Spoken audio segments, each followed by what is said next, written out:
Very good morning to all my dear students. Good morning, please good morning, बैठिए।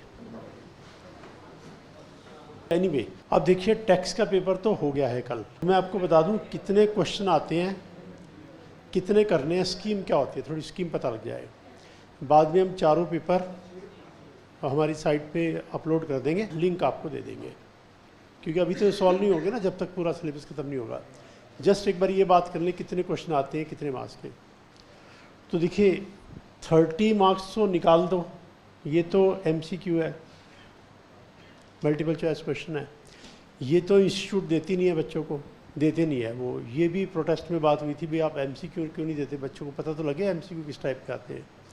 तो वो कुछ और रीज़न बता रहे हैं, एक्सप्लेन करने वाले कुछ और रीज़न बता रहे हैं। एक्सप्लेन करने वाले कह रहे हैं उनके पास ज़्यादा क्वेश्चन है ही नहीं, वही बार बार पूछते हैं, अगर वो बच्चों को दे दिए अगली बार फिर नए बनाने पड़ेंगे। अब पता नहीं क्या रीज़न है। बाकी बचे 70, उसमें से 42 तो बनेंगे इनकम टैक्स के, है ना, और बाकी बचेंगे GST के। कितने? 28। मतलब इसमें से 18 नंबर MCQ में गए इनकम टैक्स में, इसमें 12 गए MCQ में, ये टोटल बन गया 40 और ये टोटल बन गया 60। करेक्ट? 60 40, 60 में से 18 नंबर MCQ, 42 डिस्क्रिप्टिव, ये बन गया 40। 12 नंबर MCQ, 28 नंबर डिस्क्रिप्टिव। तो यानी जो क्वेश्चन पेपर होगा वो इतने मार्क्स का होगा, इज इक्वल टू जितना ही बना 70। करेक्ट? तो अब ये जो इनकम टैक्स है 42, 14 नंबर के 3 क्वेश्चन करने हैं, 14 × 3, टोटल 4 हैं। पहला कंपलसरी है, बाकी 3 में से कोई 2 करो, एक पूरे क्वेश्चन की ऑप्शन है, फुल क्वेश्चन की। करेक्ट? इसमें 28 में से एक 8 नंबर का है और 2 10-10 नंबर के हैं। पहला कंपलसरी है, बाकी 3 में से कोई 2 करो, एक फुल क्वेश्चन की ऑप्शन यहाँ है और एक फुल क्वेश्चन की ऑप्शन यहाँ है। एक पूरा क्वेश्चन इनकम टैक्स में छोड़ सकते हो, एक पूरा क्वेश्चन GST में छोड़ सकते हो। अब जो हम कह रहे थे इंस्टीट्यूट 2 4 5 नंबर का आउट ऑफ सिलेबस पूछती है, तो कह रहे ठीक है हम पूछते हैं, तो ऑप्शन तो दे तो दिया, आपको छोड़ दो, वो ना करो, बाकी तो आपको 100 मार्क्स आता है। पूरा क्वेश्चन छोड़ सकते हैं, तो इसलिए प्रैक्टिकली वो प्रॉब्लम नहीं है। जो नज़र आ रही है बहुत बड़ी, वो है नहीं। एक पूरे क्वेश्चन का ऑप्शन दे दिया उन्होंने, और क्या करोगे। इनकम टैक्स में भी GST में भी।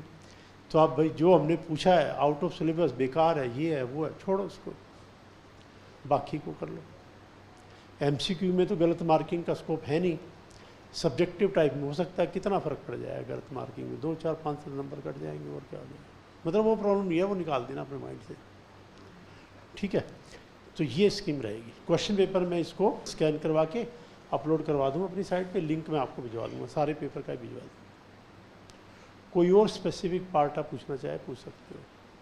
कुछ इसमें और बात बताता हूँ, एक बात और बताता हूँ। क्वेश्चन नंबर 1 कंपल्सरी हो गया। क्वेश्चन 2 में A पार्ट है 6 नंबर का, B पार्ट है 8 नंबर का। उसके बाद क्वेश्चन 3 में A पार्ट है 6 नंबर का और B पार्ट है 4 नंबर का, C पार्ट है 4 नंबर का। फिर फोर्थ क्वेश्चन में A पार्ट है 6 मार्क्स का, B पार्ट है 4 नंबर का और C पार्ट है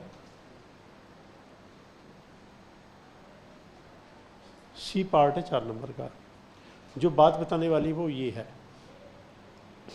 जैसे ये क्वेश्चन नंबर 4 है, क्वेश्चन नंबर 4 इनकम टैक्स का, A पार्ट मैंने कहा 6 नंबर का, B पार्ट 4 नंबर का, C पार्ट जो 4 है इसमें जो ऑप्शन है, चाहे ये 4 कर लो चाहे 4 कर लो, और थोड़ी सी ऑप्शन ये भी है। इसी तरह से GST के क्वेश्चन में इंटरनल चॉइस ये है, एक तो पूरे क्वेश्चन की है, उसके अलावा ये भी है कि भी या तो ये वाला पार्ट कर दो या ये वाला कर दो, बीच में और डाला हुआ है दिस और दिस, ऐसे GST के क्वेश्चन में। तो मतलब चॉइस अच्छी खासी है, ऐसी बात नहीं है फुल क्वेश्चन के।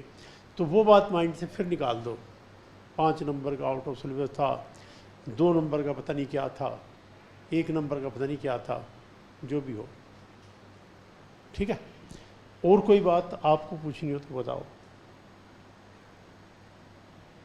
बाकी क्वेश्चन पेपर ये वाला तो बिल्कुल सिंपल है, इसमें आउट ऑफ सिलेबस वाला कुछ है नहीं, ना कोई उल्टे सीधे वाला कुछ है।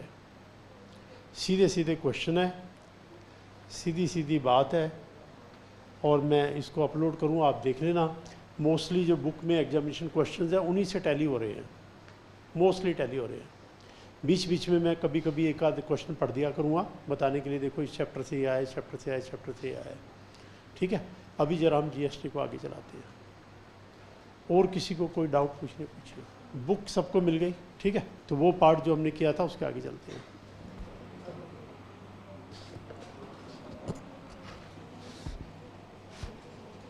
देखिए page number 25।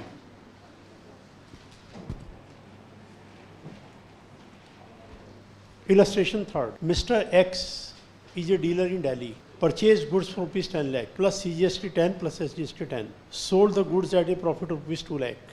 And he is not a registered dealer. In this case, tax treatment shall be as given below. Purchase price 10 lakh. CGST 10, SGST 10. Total 12 lakh.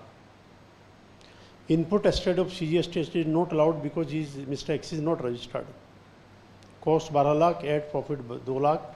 Sale value 14 lakh. Presume he is registered. Purchase price 10 lakh. CGST 10, 1 lakh, 1 lakh, total 12 lakh. Input estate of CGST, SGST is allowed. Cost 10 lakh plus profit 2 lakh. Sale value 12 lakh. CGST, SGST 120, 120, total 1440. Competition net tax, output 120 less ITC, balance है। इसको एक बार रफली read कर लो, फिर discuss करते हैं detail में क्या मतलब है।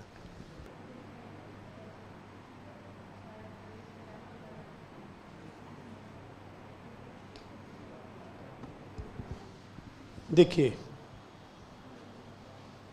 मैंने दुकान खोली है घर के नीचे, छोटी सी, आज उसका उद्घाटन हुआ है। ठीक है, तो थोड़ा सा सामान मेरी दुकान में रखा है, ये मैंने बेचा है। गवर्नमेंट से CGST ले लेना, SGST ले लेना और रिटर्न भर देना, और ये मैंने कहा लो जी बंद कर दी। बस ये प्रॉब्लम आएगी। हर छोटा बेचारा दुकानदार कहाँ टैक्स को समझेगा, इसलिए इनकम टैक्स में कहा भी 2.5 लाख तक की इनकम पे तो हम आपको कुछ कह ही नहीं रहे। तो यहाँ भी वो कह रहे हैं 40 लाख तक के टर्नओवर पे आपको कुछ नहीं कह रहे। तो भाई 40 लाख तक कुछ नहीं कह रहे, मतलब कुछ ना कुछ तो फिर भी कह ही रहे होगे ना। तो अकाउंटिंग तो फिर भी कुछ ना कुछ तो करनी पड़ेगी, वो हमें समझनी है, अनरजिस्टर्ड डीलर की अकाउंटिंग। और अगर ये रजिस्ट्रेशन करवा लेगा 40 लाख के ऊपर, तो फिर अकाउंटिंग वो होगी जो लास्ट क्लास में की थी, यानी वो रजिस्टर्ड डीलर की अकाउंटिंग है जो लास्ट क्लास में की थी। ज़्यादातर केसेस रजिस्टर्ड डीलर के आएंगे, अनरजिस्टर्ड के बहुत कम आएंगे। But we have to understand unregistered का क्या होगा। देखिए अब क्या होगा। तो ये सामान मैं खरीद के लाया कहाँ से, चांदनी चौक से, शावड़ी बाज़ार से, ओल्ड दिल्ली से, होलसेल मार्केट से खरीद के लाया। सस्ता मिलेगा महंगा बेच दूंगा। तो वहाँ से मैंने ख़रीदा, लेट्स सी 5 लाख का सामान। तो आप बताओ ये मुझसे CGST SGST लेगा कि नहीं लेगा? लेगा। तो एग्जेम्पशन की बात जब हम बेचेंगे, आउटपुट टैक्स पे एग्जेम्पशन की बात है, इनपुट टैक्स पे एग्जेम्पशन की कोई बात नहीं। भाई मेरी तो छोटी दुकान है, आपकी तो दुकान भी नहीं है, आप सामान खरीदने जाओगे तो आपसे भी लेगा, प्रोवाइडेड बेचने वाला कौन हो, रजिस्टर्ड। अगर रजिस्टर्ड डीलर बेचेगा वो ये नहीं देखेगा मेरे सामने कौन आया, जो मर्जी आ जाए टैक्स निकालो। और जो मैं 40 लाख की बात कह रहा हूँ, ये बिजनेस में है, सर्विसेज में 20 लाख होता है। जो सर्विस रेंडर करते हैं, एक चार्ट अकाउंटेंट ने प्रैक्टिस स्टार्ट की, जब तक 20 लाख की टर्नओवर नहीं होगी कोई रजिस्ट्रेशन नहीं है, चार्ट अकाउंटेंट को भी कोई GST पे नहीं करना। जिस साल में 20 लाख क्रॉस करेगा रजिस्ट्रेशन हो जाएगा, फिर आगे पे करना है। स्टार्टिंग में पहले साल में 10 लाख की टर्नओवर है, कोई GST नहीं। अगले साल 15 की हुई, कोई GST नहीं। अगले साल 18 की हुई, कोई GST नहीं। अगले साल 22 लाख की होगी तो GST है, 20 लाख तक नहीं है, उसके ऊपर है। जब रजिस्ट्रेशन करवाएंगे उसके आगे GST चार्ज करना, उससे पहले वाले पे नहीं, वो तो बात खत्म हो गई। ठीक है, सर्विसेज में 20 लाख और गुड्स में 40 लाख। लेकिन कुछ छोटी स्टेट्स हैं, वो कह रहे हैं हमारे यहाँ 40 लाख की टर्नओवर वाले तो मिलते ही नहीं है। त्रिपुरा, अरुणाचल प्रदेश, हमारे बिजनेस का है, तो उनकी ये लिमिट कम है। वो रजिस्ट्रेशन के चैप्टर में देखेंगे, इन जनरल लिमिट ये नहीं। छोटी स्टेट्स की रजिस्ट्रेशन लिमिट्स कम है, वो कह रही है 10 लाख सर्विस में रहेगी, हमारे 20 लाख बिजनेस में रहेगी। तो वो बात की है जब रजिस्ट्रेशन की डिटेल में जाएंगे। दिल्ली के लिए ये है, हरियाणा के लिए ये है, पंजाब के लिए ये है, यूपी के लिए ये है, इन जनरल ये है। किसी भी स्टेट में चले जाओ, इनमें से ये लिमिट है। तो फिर हमने यहाँ से सामान खरीदा, होलसेल मार्केट वाला है, ये तो 40 लाख से ज़्यादा ही होगा, तो रजिस्टर्ड ही होगा। तो ये हमसे GST, CGST, SGST लेगा। कोई भी रेट लगा देता हूँ मैं, 10% का रेट लगा देता हूँ। 50,000 का CGST और 50,000 का SGST, ये सामान मेरी दुकान में आ गया। मुझे टैक्स क्रेडिट मिलेगा कि नहीं? लास्ट क्लास में तो हमने कहा था मिलेगा, अब नहीं मिलेगा। क्यों? लास्ट क्लास के केस रजिस्टर्ड के थे। एक बार तुम दे के आए हो, एक बार तुम लोगे, डबल हो जाएगा। अगर टेस्टेड ना मिला तो डबल हो जाएगा, कंज्यूमर बेचारा मारा जाएगा। इसलिए तुम पहले वाले का टेस्टेड ले लो, ये नया चार्ज कर लो। अनरजिस्टर्ड तुम्हें तो दोबारा चार्ज ही नहीं करना, तो डबल कैसे हो जाएगा? एक बार तो हमें चाहिए। अनरजिस्टर्ड कैसे चार्ज नहीं करना? तो ये अनरजिस्टर्ड क्या काउंटिंग करेगा? मुझे तो ये कॉस्ट कितना कर रहा है? 6 लाख। टेस्टेड तो मिला नहीं, तो कॉस्ट कितनी आएगी? 6 लाख। प्रॉफिट लेना है, प्रॉफिट में ऐड कर देता हूँ। मान लीजिएगा 1 लाख रुपया प्रॉफिट चाहिए इसको, तो ये 7 लाख में बेच देगा। खरीदने वाला जो बायर है, अब वो कोई कंप्लेंट गवर्नमेंट को नहीं कर सकता। इसमें CGST, SGST सिर्फ एक बार लगा, 2 बार लगा ही नहीं। ना डबल टैक्सेशन, ना कास्केडिंग इफेक्ट है। देख लीजिए आपके सामने। तो जो जिस टैक्स रेट की हम लास्ट से बात करे थे, वो हमेशा नहीं मिलता, वो कभी मिलता है, कभी नहीं मिलता। तो ये आपको क्वेश्चन में पहचानना पड़ेगा, ये केस टेस्ट क्रेडिट का और ये केस टेस्ट क्रेडिट का नहीं है। कब है टेस्ट क्रेडिट का क्रेडिट? जब वो रजिस्टर्ड हो। अब रजिस्टर्ड में भी आगे 10-15 कैटेगरी है, इसमें मिलेगा, इसमें नहीं मिलेगा, इसमें मिलेगा, इसमें नहीं मिलेगा। वो 2-3 क्लास के बाद 5 क्लासेज आएंगी इनपुट टेस्ट क्रेडिट की, और वो कन्फ्यूजन क्रिएट करती है, पता नहीं किस में मिलेगा, किस में नहीं मिलेगा। जैसे मान लो मैं रजिस्टर्ड डीलर हूँ, मैं सामान लेके आया, क्या मुझे टेस्टेड मिलेगा? मैं रजिस्टर्ड डीलर हूँ। जैसे सर्विस टैक्स के लिए सर्विसेज तो हमारी 20 लाख से ज़्यादा है, तो मैं तो रजिस्टर्ड हूँ, एक्चुअली तो मैं रजिस्टर्ड हूँ। अब मैं कहीं से सामान खरीद के लाया, क्या मुझे टेस्टेड मिलेगा? मिलेगा, जितना हमने स्टडी किया। जब वो चैप्टर आएगा, वो चैप्टर आगे पूछेगा इनवॉइस लाए हो? मैंने कहा इनवॉइस तो नहीं लाए। बिना इनवॉइस के नहीं मिलेगा, क्योंकि डिटेल सारी किस में है? इनवॉइस में है। मैंने कहा जी इनवॉइस मेरी गुम हो गई, टेस्टेड नहीं मिलेगा। इनवॉइस उसने दी नहीं, मैं तो कैश में लाया था, टेस्टेड नहीं मिलेगा। हमें क्या पता दिया था कि नहीं दिया था। अब लेट्स सी, सामान में लेके आया, इनवॉइस तो आ गई है, सामान अभी नहीं आया। वो कह रहे सामान किधर है? मैं सामान आ जाएगा, नहीं मिलेगा टेस्टेड। यानी टेस्ट रेट का जो चैप्टर आएगा उसमें लिखा हुआ है कि आप रजिस्टर्ड हो, एक कंडीशन है, सामान आना चाहिए आपकी प्रेमिसेस में, दूसरी कंडीशन है, और इनवॉइस आपके पास होनी चाहिए, तीसरी कंडीशन है, और पेमेंट भी आपको करनी है मैक्सिमम विदिन 6 मंथ। 6 महीने ज़्यादा लेट किए, टेस्टेड नहीं मिलेगा, और ऑलरेडी ले लिया था तो वापस कर दो हमारा। तो ये डिटेल्स उसके अंदर भी हो रहेंगी। अब लेट्स सी, मैं मैन्युफैक्चरर हूँ, रॉ मटेरियल खरीद के लाया, मैं रजिस्टर्ड हूँ, मुझे टेस्टेड मिलेगा? मैं मैन्युफैक्चरर हूँ, रजिस्टर्ड हूँ, रॉ मटेरियल खरीद के लाया, GST का पेमेंट करके लाया, क्या टेस्टेड मिलेगा? मिलेगा। लेकिन मैंने इससे जो प्रोडक्ट बनाया उसके ऊपर गवर्नमेंट ने GST माफ़ किया हुआ है, तो अब टैक्स क्रेडिट नहीं मिलेगा। क्योंकि उनसे जब हमने टैक्स माफ़ कर दिया तो डबल टैक्स कहाँ हुआ? एक ही तो हुआ, एक बार तो लेना है। यानी अब आप टैक्स क्रेडिट को ऐसे भी याद कर सकते हो कि भाई क्राइटेरिया रजिस्टर्ड अनरजिस्टर्ड का नहीं है। अब हमें समझ में आया क्या क्राइटेरिया है। जब कभी डबल टैक्स होने लगेगा तो मिलेगा, और डबल टैक्स नहीं होगा तो नहीं मिलेगा। जैसे टैक्समैन की बुक है, ठीक है, टैक्समैन की बुक है, पेपर खरीदा, रॉ मटेरियल, पेपर के ऊपर GST है, हैवी पेमेंट गया टैक्स का।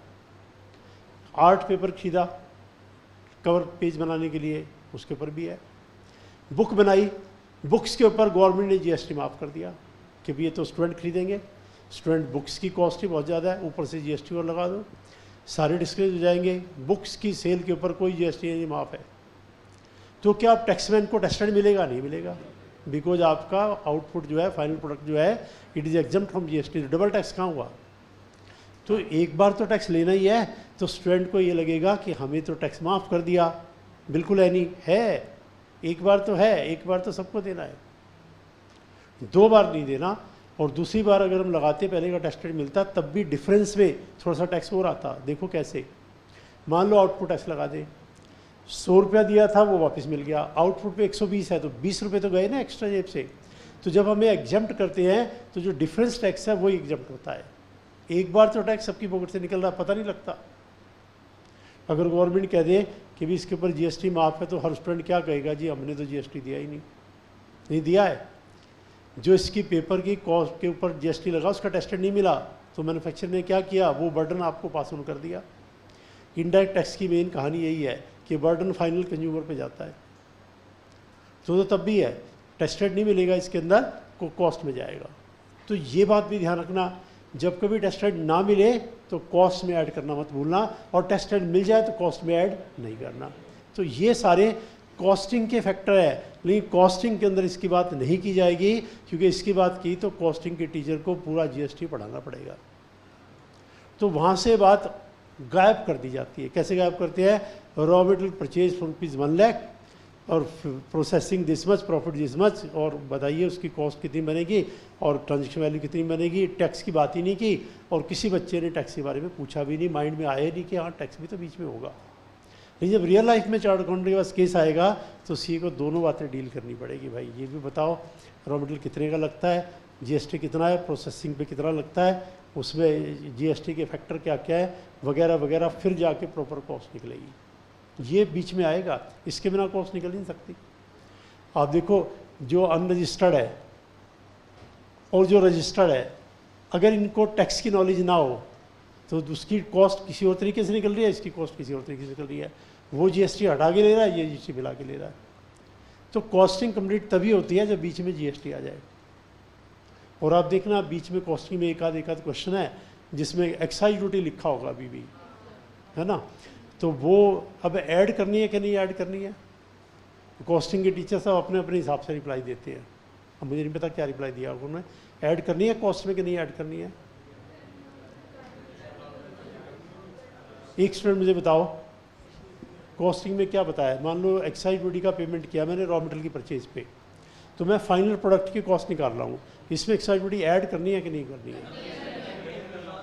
एक स्टूडेंट बताओ, कौन बताएगा। हाँ जी ऐड करनी है। मतलब यह है कि भी अगर टैक्स क्रेडिट मिलेगा नहीं मिलेगा, तो अब वो मिलेगा नहीं मिलेगा वो हमें नहीं पता, तुम ध्यान दो, ठीक है। वो मिलेगा नहीं मिलेगा मैं बता रहा हूँ आपको। अनरजिस्टर्ड को नहीं मिलेगा, रजिस्टर्ड को मिलेगा। इनवॉइस नहीं आई नहीं मिलेगा रजिस्टर्ड को भी। आपका सामान नहीं आया नहीं मिलेगा रजिस्टर्ड को भी। और सामान आ गया, इनवॉइस आ गई, टेस्टेड मिल गया, फिर सामान चोरी हो गया, फिर नहीं मिलेगा, वापस करो, क्योंकि वो सामान बिका ही नहीं जो चोरी हो गया, उस पर डबल टैक्स आया ही नहीं। एक बार टैक्स तो बचाइए जी, वो चोरी हो गया, लॉस हो गया, क्या करें, इंश्योरेंस कंपनी से क्लेम ले लो। इंश्योरेंस कंपनी से क्लेम कितने का ले, इनपुट टैक्स मिला के ले कि हटा के ले, मिला के लो, क्योंकि आपने जो लिया था वापस कर लिया हमने। ये सारी बातें कब आएंगे, अगले चैप्टर में। अभी मैं क्या दे रहा हूँ, हिंट। समझाना तो मुझे ये है, मैं बता रहा हूँ अगले चैप्टर की बैकग्राउंड तैयार कर रहे हैं कि अगला चैप्टर कंफ्यूज करेगा। अब मिलेगा अब नहीं मिलेगा, ये होगा वो होगा। देखो मैंने सामान आज खरीदा 10 लाख का, 2 लाख मैंने दिया जीएसटी, इनवॉइस मेरे पास आ गई है, सामान मेरे पास आ गया है, प्रोडक्ट जो मैं बनाऊंगा उस पर आउटपुट टैक्स है, तो I am entitled for tax credit, ले लिया। अगले दिन रॉ मटेरियल चोरी हो गया, तो उससे फिनिश प्रोडक्ट बना कहाँ, बिका कहाँ, आउटपुट टैक्स आया कहाँ, उससे डबल टैक्स आया कहाँ। वो तो एक ही बार का है, वो तो हमें देना है। अब टेस्टेड आपने नहीं लेना, मैंने कहा मैं तो ले लिया था, तो वापस कर दो, उसमें क्या प्रॉब्लम है, पे बैक टू द गवर्नमेंट, वापस कर दो। अब मैं वापस कर दिया, मेरा तो लॉस हुआ ना। Claim from insurance company, insurance company कह रही है जो आपकी कॉस्ट थी हम उतना क्लेम देंगे, बताओ कॉस्ट कितनी, तो अब हम उसके अंदर इनपुट टैक्स ऐड करके कॉस्ट बता के क्लेम ले लेंगे। ये बातें वो हैं जो अगले चैप्टर की हैं। मैं फिर बता रहा हूँ, मैंने लास्ट क्लास में कहा था एक बार ओवरऑल अंडरस्टैंडिंग हो जीएसटी की, ताकि हम आराम से फिर एक एक टॉपिक को तसल्ली से धीरे धीरे धीरे धीरे करते चले जाए। ओवरऑल अंडरस्टैंडिंग होती है। अब आइए इस पर रजिस्टर। अच्छा बीच में कोई क्वेश्चन पूछना चाहे, अब आइए इस वाले पार्ट पे, रजिस्टर्ड अनरजिस्टर्ड दोनों का एग्जैक्ट कैलकुलेशन करते हैं।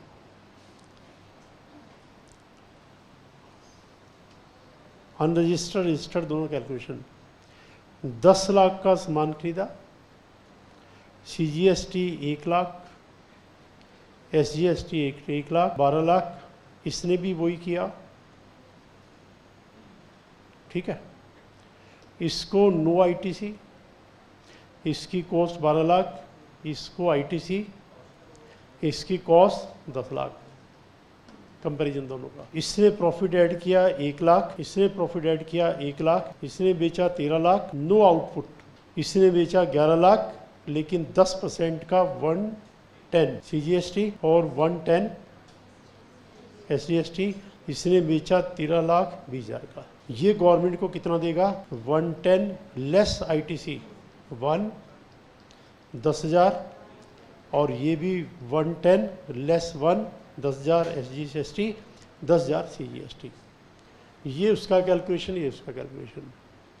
अब जब हम कहते हैं जी एग्जेम्प्ट हो जाता है, जैसे देखो इसमें एग्जेम्प्ट हो गया और इसमें टैक्सेबल है, जब एग्जेम्प्ट हो जाता है तो क्या वो भी एग्जेम्प्ट हो गया 1-1 लाख? वो एग्जेम्प्ट नहीं हुआ। तो 2 लाख तो इस बंदे ने भी दिया है जिसको ये कहा तो पे GST लिया, उसको पता नहीं है, और इसने उस 2 लाख के अलावा 20,000 रुपये एक्स्ट्रा दिया है, इतना ही फ़र्क है। वो सोच रहा है मैंने टैक्स दिया ही नहीं, और ये सोच रहा है मैंने पता नहीं कितना टैक्स दे दिया, और इसका मेरा तो दिन रात का फ़र्क है, कोई फ़र्क नहीं है। एक बार तो टैक्स सबको देना है, वो आ रहा है एक बार। जब 2 बार होने लगेगा तो एक बार वापिस। एक बार वापिस कौन सा होता है? कम वाला। इनपुट टैक्स क्रेडिट के कंसेप्ट का एक पर्पज ये भी है, you pay one which one? Lesser one, higher one? Higher one. Pay higher one, forget about lesser one. इसीलिए गवर्नमेंट इसे रिफंड नहीं करती है। देखो एक कैलकुलेशन और दिखाता हूँ मैं। 10 लाख का सामान खरीद के लाया, सामान मेरा बिक ही नहीं रहा, 4 महीने निकल गए, अगले महीने एक्सपायरी है इसकी, 0 हो जाएगा। सस्ते में बेचो इसको भाई। ग्राहक आया 7 लाख ले जा भैया, 7 लाख में, और क्या करूँ मैं, 7 लाख में ले जा। 7 लाख में जब पे किया 70,000 और टैक्स रेट मेरा 1 लाख, मेरा तो बच गया, टैक्स रेट बच गया है। रिफंड मांगूंगा, मुझे रिफंड नहीं मिलता। क्यों? क्योंकि बेसिक पर्पज हमारा क्या है, हम कहते हैं pay tax once but whichever is higher. In your case don't pay 70, पे 1 लाख। इन योर केस पे 110, नॉट 1। तो कई बार ये क्वेश्चन आपके माइंड में आएगा कि गवर्नमेंट रिफंड क्यों नहीं कर रही? जब मुझे लेना है भाई तो रिफंड कर दो। तो रिफंड के पीछे एग्जैक्ट डीपली स्टडी करें तो गवर्नमेंट से रिफंड आपका बनता नहीं है।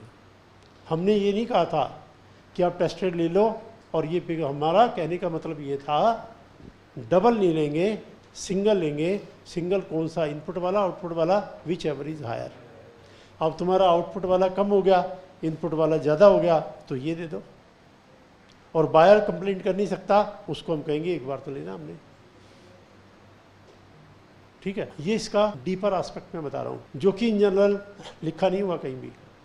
वो बंदा सोचता रहता है कि इसका रिफंड क्यों नहीं दे रहे, ये तो गलत बात है। अब लेट्स सी जो डिफरेंस है, क्या ये ख़त्म हो गया? नहीं, कैरी फॉरवर्ड कर लो। फिर कभी ऐसा हुआ आउटपुट ज़्यादा हुआ, इनपुट कम, तो एडजस्ट हो जाए। कैरी फॉरवर्ड कितना?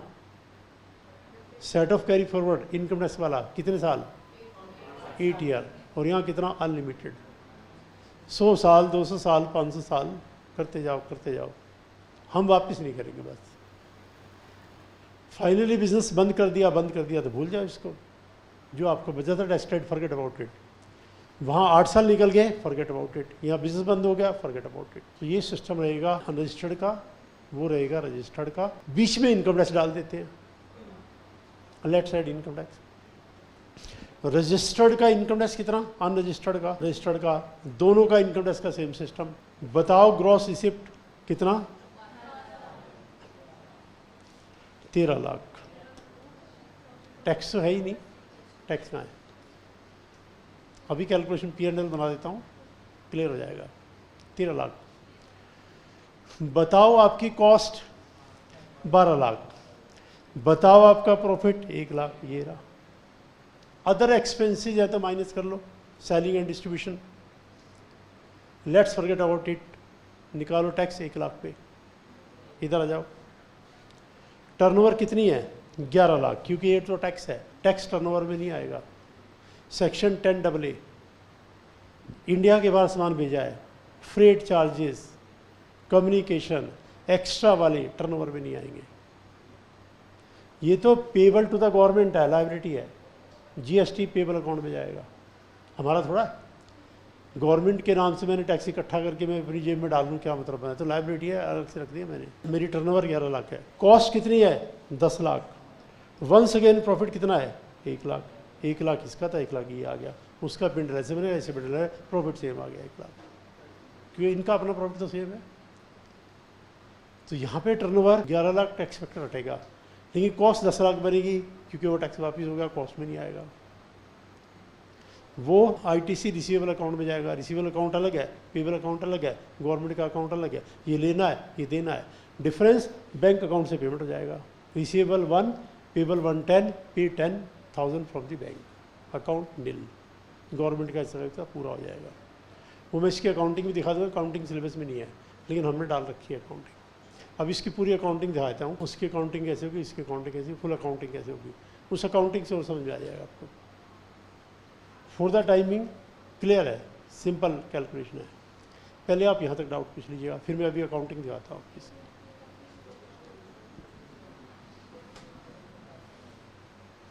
सर आपने अभी कहा कि टैक्स क्रेडिट तभी मिलता है जब गुड्स सेल होते हैं, जैसे थेफ्ट। सर मैंने ये नहीं कहा गुड्स सेल होते हैं, मैंने कहा गुड्स के ऊपर टैक्स होना चाहिए तो मिलता है, अगर टैक्स नहीं है तो नहीं मिलेगा। सर जैसे थेफ्ट के केस में टैक्स क्रेडिट नहीं मिलेगा, एग्जेम्प्ट टैक्स, थेफ्ट, सर जैसे थेफ्ट हो गया तो सर ऐसे जैसे अगर बिजनेस सैम्पल्स देती है फ्री में तो तब भी टैक्स क्रेडिट मिलेगा या नहीं? देखिए, अब जैसे सामान की चोरी हो गई, अगर मैं कह दूं सामान को आग लग गई तो कोई फर्क है क्या? दोनों बातों में कॉमन क्या है कि भाई आउटपुट टैक्स नहीं मिलेगा। मुझसे अब वो तुम्हारा सामान चोरी हुआ था कि आग लगा था, उससे क्या फ़र्क पड़ेगा? हम तो ये कहना चाह रहे हैं कि भाई हमें आउटपुट टैक्स नहीं मिला, अब मैंने फ्री में सामान बांट दिया तो मुझसे इसमें क्या टैक्स मिल गया हमें? फ्री सैंपल से वो पूछ रहे हैं।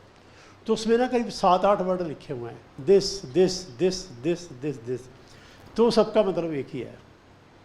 मैंने भी क्या कहा कि आप ये मत समझना रजिस्टर्ड रजिस्टर्ड, आप दूसरे तरीके से याद करना कि दिया भी था और लिया भी है तो मिलेगा, वरना नहीं मिलेगा। वंस अगेन आप सारी बातें छोड़ दो, सिर्फ एक लाइन ध्यान रखो। मुझसे आपने जब ये सामान आया था तो टैक्स दिया था? मैंने कहा जी हाँ दिया था। जब ये सामान गया तो लिया था? हाँ लिया था, ले लो फिर टैक्स क्रेडिट। मैं को मैंने दिया था लेकिन मैंने लिया नहीं, मैं तो अनरजिस्टर्ड हूँ, नहीं मिलेगा। मैं रजिस्टर्ड हूँ, चोरी हो गया, नहीं मिलेगा। मैं रजिस्टर्ड हूँ, आग लगी, नहीं मिलेगा। मैं रजिस्टर्ड हूँ, मैंने फ्री में बांट दिया, नहीं मिलेगा। मतलब असली प्रिंसिपल मैं बता रहा हूँ, इस पूरे जीएसटी में ना अलग अलग जगह पे उलझने की जरूरत ही नहीं। एक प्रिंसिपल याद रखो, दिया था लिया था दोनों थे, ले लो टैक्स क्रेडिट। बस सिर्फ दिया था लिया नहीं, किस बात का टैक्स क्रेडिट? है भी लॉजिकल भाई। तो वो फ्री सैंपल वाली बात भी बीच में है, अगर फ्री सैंपल दोगे नहीं मिलेगा, फ्री में बांटोगे नहीं मिलेगा। चाहे वो, अब इसमें एक वर्ड और यूज़ कर देता हूँ जी, ना तो आग लगी और ना ये चोरी हुआ, लेकिन ये एक्सपायर हो गया था, मैंने इसको राइट ऑफ कर दिया, तो क्या टैक्स मिला? नहीं मिला। मेरा सामान एक्सपायर हो गया, उठा के मैंने बाहर फेंक दिया, बुक्स में राइट ऑफ कर दिया। वो हर शॉपकीपर करता है, क्यों? हर एक के पास कोई ना कोई सामान एक्सपायर होता है। एक्सपायर्ड मीन्स कि आप बेच तो सकते नहीं, एक्शन और हो जाएगा। उसको स्पाइल करने के लिए कोई तरीका नहीं, अपनी दुकान में रख नहीं सकते। डेट निकलने के बाद अगर डिपार्टमेंट ने छापा मार लिया, अलग से डिपार्टमेंट होता है इसका, वो पकड़ देगा एक्सपायर्ड क्यों रखा हुआ तुमने, तो उस पर भी नहीं मिलेगा। तो एक जनरल प्रिंसिपल डेवलप हो गया, दिया भी था लिया भी है तो रेस्टेड है, वरना नहीं है। चाहे फ्री सैंपल चाहे गिफ्ट कह दो, वो भी इसमें आएगा। वो मैं रीड कराऊँगा, सेक्शन 17(5) है इसका, उसमें काफ़ी वर्ड लिखे हुए हैं, उन्हें सारे लिख डाले, जिस तरह से सामान जा सकता है बिना टैक्स के। और देखो, रजिस्टर्ड अनरजिस्टर्ड का जनरल सिस्टम। हाँ जी साक्षी बताओ, तो यूँ कर तो रही थी, मैं समझा क्वेश्चन पूछ रही है, तो पूछना है तो पूछ लो कुछ, ये छोड़ के कुछ और पूछ लो। अच्छा अच्छा, किसी को और को कोई डाउट, कोई जनरल क्वेश्चन? अब जरा इसको देखो यहाँ पे, illustration third. Mr. X is a dealer in Delhi, purchased goods for rupees 10 lakh plus CGST 10, SGST 10, sold the goods at a profit of 2 lakh and is not a registered dealer. In this case, tax treatment shall be as given below. Purchase price 10 lakh, add CGST 10, SGST 10, total 12 lakh. Input estate not allowed. Accordingly जो calculation मैंने दिखाया था आपको, देखिए वो same calculation आ गई। और B part में रजिस्टर्ड है, जो हमने कैलकुलेशन किया सेम है। तो आप आराम से इलस्ट्रेशन थर्ड को पूरे को देख लो, फिर हम चलेंगे आगे।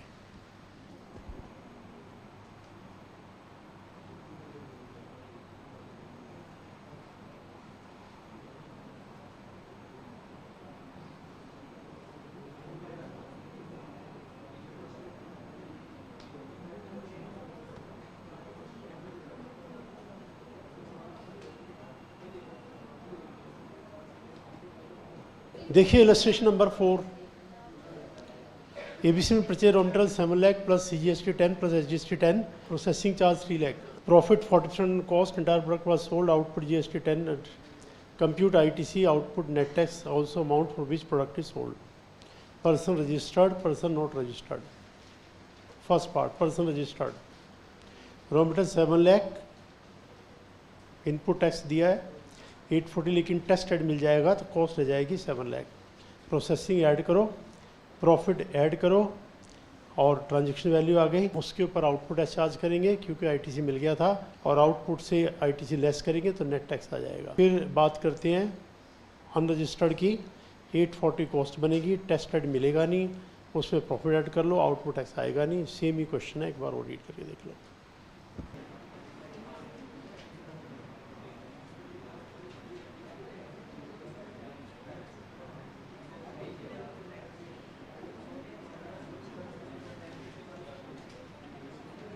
अच्छा वो अकाउंटिंग में कह रहा था ना, अकाउंटिंग भी देखो इसकी ज़रा, अकाउंटिंग देखिए, अकाउंटिंग कैसे करेंगे इसकी।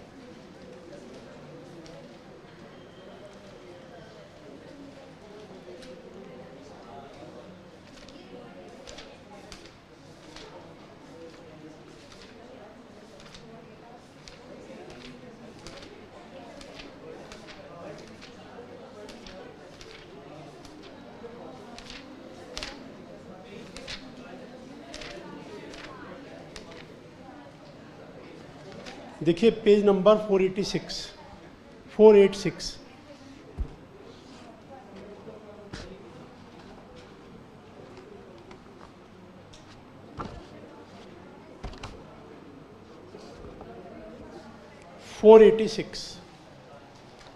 और क्या लिखा है इसके ऊपर? Not covered in syllabus. काश की ये बुक के बाहर लिखा होता, बड़ा अच्छा लगता है जब ये पढ़ता है, नॉट कवर्ड इन सिलेबस। तो यहाँ से ऑनवर्ड सिर्फ नॉलेज बढ़ाने के लिए है, सिलेबस के पार्ट नहीं है। सिलेबस का पार्ट पेज 485 तक है। अब देखो accounting, explain accounting treatment of GST, not covered in syllabus, it is for self reading. At the time purchase input GST shall be debited to the GST credit receivable account, and at the time of sale GST charge or output tax shall be credited to GST payable account. Unutilized GST receivable amount shall be shown in the balance sheet. ABC Limited purchase goods for rupees 10 lakh plus GST 1 lakh, sold goods 12 lakh plus GST 120. तो GST goods purchase account में debit 10 lakh करना है, 1 lakh debit कहाँ करना है?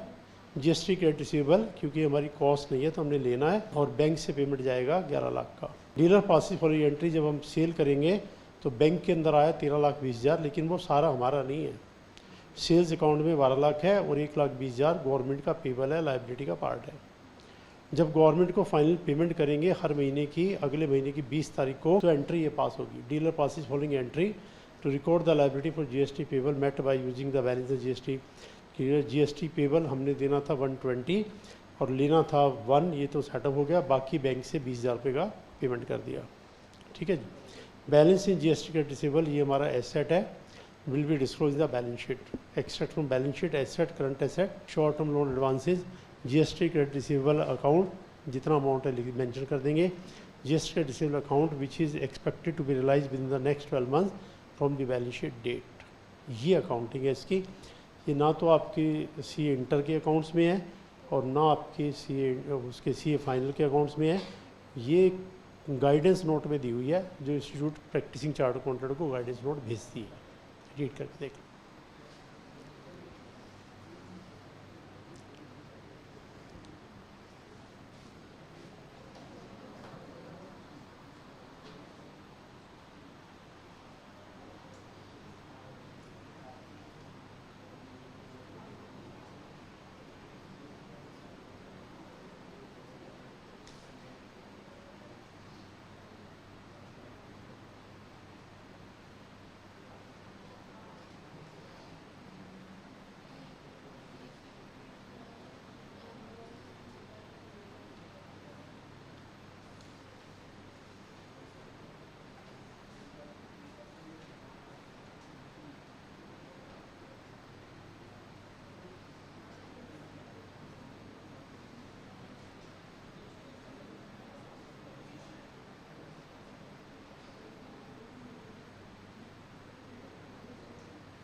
हर चीज doubts बोलिए यहाँ तक। वापस उसी पेज पे आओ जहाँ थे हम, पेज नंबर 26।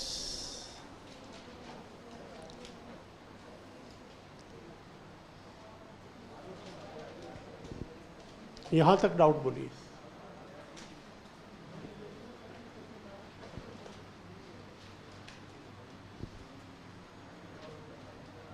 सर ये जो अनरजिस्टर्ड को टैक्स क्रेडिट नहीं मिलता है, इसका एक बेसिक पर्पस ये भी है कि जो सेलर दिखा देते हैं कि उनका लॉस हो गया या फिर उन्होंने फ्री सैंपल में भेज दिए, लेकिन रियलिटी में वो बिना बिल के भेजते हैं।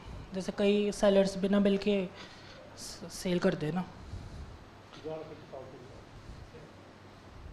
अच्छे से loud. Sir basic purpose unregistered को टैक्स क्रेडिट ना देने का ये भी है। ये कह रहे हैं क्या अनरजिस्टर्ड को टैक्स क्रेडिट ना देने का एक रीज़न ये भी है। रीज़न सिंपल है कि टैक्स एक बार लगा, एक बार तो लग रहा है और कोई रीज़न नहीं है। फिर भी आप कुछ बता रहे तो बताओ क्या रीज़न है। कि जो बिना बिल के सेल करते हैं। भाई बिना बिल तो हेरा फेरी की बात है ना। एक्ट में थोड़ा लिखा होगा हेरा फेरी वालों का ये होगा वो होगा, हुआ तो एक्ट में सीधा लिखा हेरा फेरी वाले में पेनल्टी लगेगी। बिना बिल के पेमेंट करते हैं वो तो एक अलग बात हो गई, वो तो सीधी सीधी चोरी हो गई। तो वो भी मैं बता देता हूँ आपको कैसे करते हैं कैसे नहीं करते। Let's see that. देखिए वो चोरी स्टार्ट मैन्युफैक्चरर से होती है। बड़ा चोर ये है, ये कैसे चोरी करेगा, पूरी चोरी की स्कीम बनाते हैं। इसने खरीदा 100 लाख का रॉ मटेरियल, ठीक है जी, GST दिया 10 लाख का, ये से बेचेगा 200 लाख में, GST लेगा 20 लाख, गवर्नमेंट को डिफरेंस पे करेगा 10 लाख। ये नॉर्मल सिस्टम हो गया। अब ये क्या करेगा, जो इसने 200 लाख का सामान बनाया है उसमें से 100 लाख का सामान बिना बिल के कैश में बेचेगा, और जो होलसेलर रिटेलर कैश में लेके जाएंगे वो कंज्यूमर को कैश में बेचेंगे, कोई बिल नहीं होगा। बिल ये काटेगा किसका, 100 लाख का, आउटपुट दिखाएगा 10 लाख, और ये एडजस्ट हो गया। 1 रुपये का पेमेंट गवर्नमेंट को नहीं दिया, और गवर्नमेंट पूछेगी रॉ मटेरियल कहाँ ना, वो कहेगा ये रहा।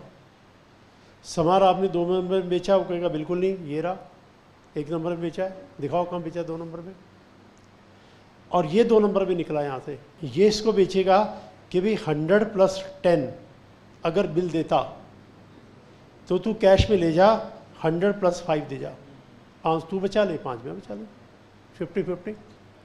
वो आगे 50-50, वो आगे 50-50। दुकानदार उसको कस्टमर को क्या कहता है, 50-50 नहीं, वो क्या कहता है, देख भाई बिल लेना है तो इतने का, बिल नहीं लेना तो इतने का, बोल तुझे क्या चाहिए। बिल लेना है तो भाई ये 15 रुपये का है, बिना बिल के 14 रुपये का है, तो कस्टमर क्या कहता है, बिना बिल के दे दे, मुझे क्या करना बिल।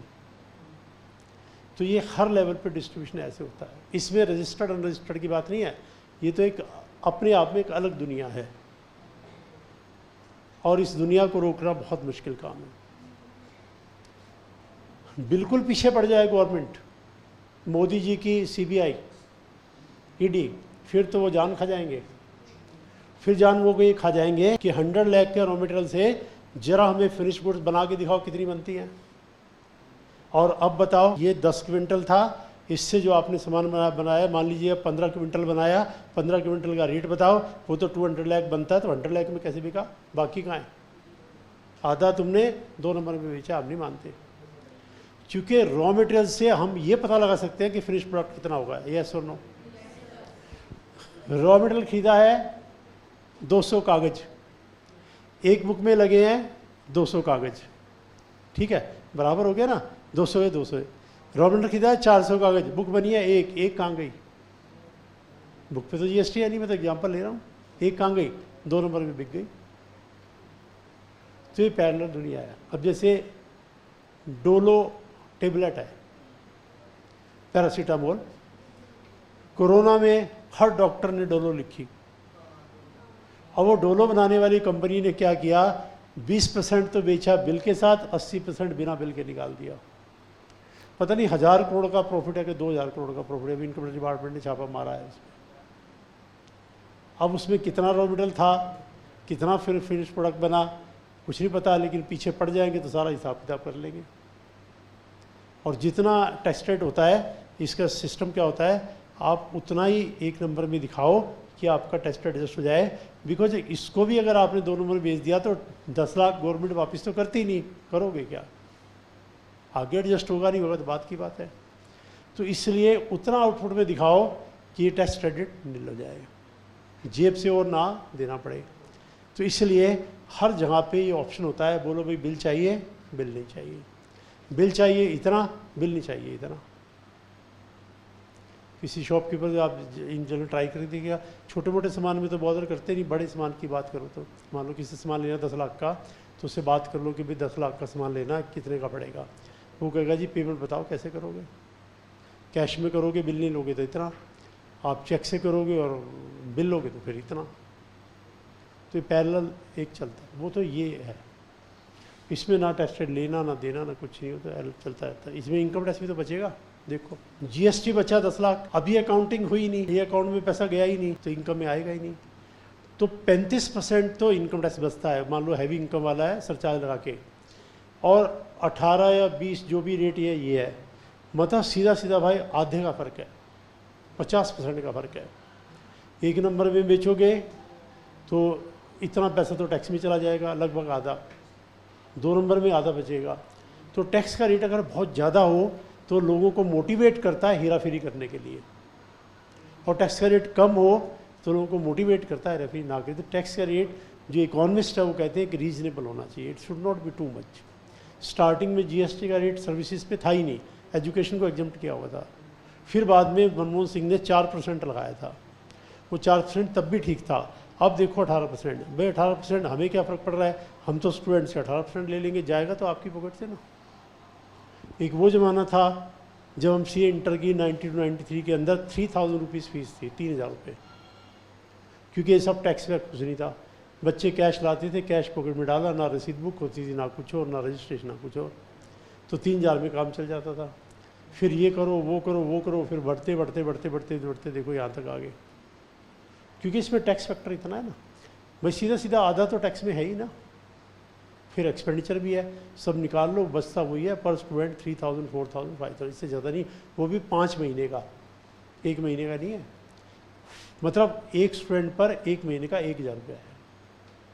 उतनी एफर्ट तो हमारी होगी भी, क्योंकि जो कॉस्ट है देखो, बुक्स की कॉस्ट है, टेस्ट की कॉस्ट है, इलेक्ट्रिसिटी है, रेंट है, एम्प्लॉयज़ की सैलरी है, सब खर्चे भी तो निकालो। आधा तो उनमें गया, आधा इनमें गया, बचा क्या? कुछ नहीं। वो टैक्स इतने ज़्यादा, इसलिए बंदा मजबूर हो जाता है कि भी ये टैक्स की तो गड़बड़ करनी है, देखी जाएगी, जो होगा होगा, मानेंगे नहीं। तो ये पब्लिक को मोटिवेट करता है, हायर रेट, लेसर रेट नहीं करता। चलो और देखिए डाउट्स यहाँ तक। वो 2 नंबर वाली तो दुनिया अलग ही दुनिया है, 2 नंबर वाली, इसको गवर्नमेंट नहीं रोक पाएगी। वो बंदा वो क्या करेगा भाई, ज़्यादा से ज़्यादा क्या कर देगा, 200 लाख की बजाय 150 का एक नंबर में बेच देगा, 50 लाख का तो फिर भी वो 2 नंबर में बेचेगा। उतना ज़्यादा अकाउंटिंग कर ही नहीं सकते। किसी भी कॉस्ट अकाउंटेंट को ले आना उतनी ज़्यादा हेराफेरी नहीं पकड़ पाएगा, क्योंकि वो कहेगा जी नॉर्मल वेस्टेज भी तो है, सारा रॉ मटेरियल थोड़ा फिनिश प्रोडक्ट में कन्वर्ट हो जाएगा। नॉर्मल जो लॉस है वो अलाउड है, एबनॉर्मल लॉस होने पर टेस्टेड नहीं मिलेगा, नॉर्मल लॉस का अलाउड है। जो प्रोसेसिंग की मैन्युफैक्चरिंग की प्रोसेस में कंज्यूम हो गया रॉ मटेरियल, उसका अलाउड है। It is not like this कि फिजिकली वो प्रेजेंट होना चाहिए कि जी आपने 2 क्विंटल खरीदा था, फिनिश प्रोडक्ट बनाया, इसमें दिखाओ, फिजिकली प्रेजेंट होना चाहिए। फिजिकली थोड़ा प्रेजेंट होगा, लेकिन जो एबनॉर्मल लॉस है उसका नहीं मिलेगा। ठीक है, देखो डाउट हो, देखिए अब आगे question number 5, illustration 5। ABC Limited is a manufacturer registered in GST in Delhi। और अगर इससे ज़्यादा हेराफेरी करनी हो तो दिखाऊं, इससे थोड़ी और ज़्यादा हेराफेरी। मेरी शुगर मिल है, शुगर मिल, चीनी बना रहा हूँ मैं। अब इसमें जो रॉ मटेरियल है वो शुगर केन है। अब शुगर केन पे तो टैक्स लगेगा ही नहीं, एग्रीकल्चरल प्रोड्यूस के ऊपर कोई टैक्स नहीं है, वो तो पैकेट वैकेट में जाएगी तब की बात है। तो मेरा रॉ मटेरियल क्या है, शुगर केन है। वो मैंने कितना लिया कितना नहीं उसका रिकॉर्ड ही नहीं है, वो तो मैंने फार्मर से लिया है, टैक्स पे मैंने किया नहीं, बिल उसके है नहीं। शुगर केन खरीदा 100 क्विंटल, दिखा दो 5 क्विंटल। अब शुगर बनी इससे 100 क्विंटल, सारे को उठा के 2 नंबर में भेज दो, कोई पूछने वाला नहीं है, चेक कर ही नहीं सकते। मैं कहूँगा जी मैंने तो शुगर केन लिया ही नहीं, मैं तो लिया ही 5 क्विंटल था। इतने सारे फार्मर है, किससे लिया कुछ नहीं पता, और सब फार्मर से कैश में ले लिया, कोई रिकॉर्ड नहीं। तो यानी जब आपका रॉ मटेरियल एग्जेम्प्ट हो, फिर फाइनल प्रोडक्ट पे टैक्स देने का क्या ज़रूरत है, सारा उठा के 2 नंबर में भेज दो, ना इनकम टैक्स और ना GST। और ऐसे प्रोडक्ट तो बहुत हैं जो एग्रीकल्चर प्रोड्यूस से बनते हैं, so many are there. Potato chips सारे 2 नंबर में भेज दो, पोटैटो चिप्स, टोमेटो सॉस, कितने प्रोडक्ट हैं तो जो एग्रीकल्चर प्रोड्यूस से बनते हैं। बाबा रामदेव का आटा पतंजलि का। अच्छा अब देखो आगे, illustration 5। ABC Limited is manufacturer registered in GST in Delhi and has purchased raw material manufactured parts for 5 lakh plus GST 12% plus SGST 12%. Incurred 2 lakh on processing, profit 40% on the cost. Entire product was sold to wholesaler. Charge CGST 12, SGST 12. Compute input estate, output as net tax. Wholesaler has further sold it to the retailer. Profit of 30% on cost and charge CGST 12, SGST 12. Compute input as credit, output as net tax to the wholesaler. Retailer has further sold to a consumer. Mr. X profit of 30% of the cost, charge CGST 12, SGST 12, compute input as credit, output as net tax। अब देखो ये realistic example है, real life में ऐसे ही होता है। Real life में manufacturer से चलेगा होलसेलर, होलसेलर से चलेगा रिटेलर, रिटेलर से चलेगा कंज्यूमर। तो आप मैन्युफैक्चरर की अकाउंटिंग भी दिखाओ, आप होलसेलर की दिखाओ, आप रिटेलर की दिखाओ, तो अपने आप बात पूरी समझ में आ जाएगी। अब देखिए मैन्युफैक्चरर की, रॉ मटेरियल 5 लाख, टैक्स पे किए हैं लेकिन ITC सबका मिल गया है, तो कॉस्ट आ गई है, प्रोसेसिंग चार्ज आ गया है, प्रॉफिट आ गया है, ट्रांजिशन वैल्यू कैलकुलेट कर लिया। कैलकुलेशन वही है, कितना टैक्स पे करना है गवर्नमेंट को पता लग गया। फिर आगे होलसेलर का सेम प्रोसेस, जितने में उसने खरीदा प्लस टैक्स, टैक्स का ITC मिल जाएगा। ऐसे रिटेलर का, तो आप रीड करके देख लो, इसमें कुछ भी नहीं है जो मैं एक्सप्लेन करूं। आपको कुछ लगे तो बताना, देखना पड़ेगा आराम से, कंसंट्रेशन से।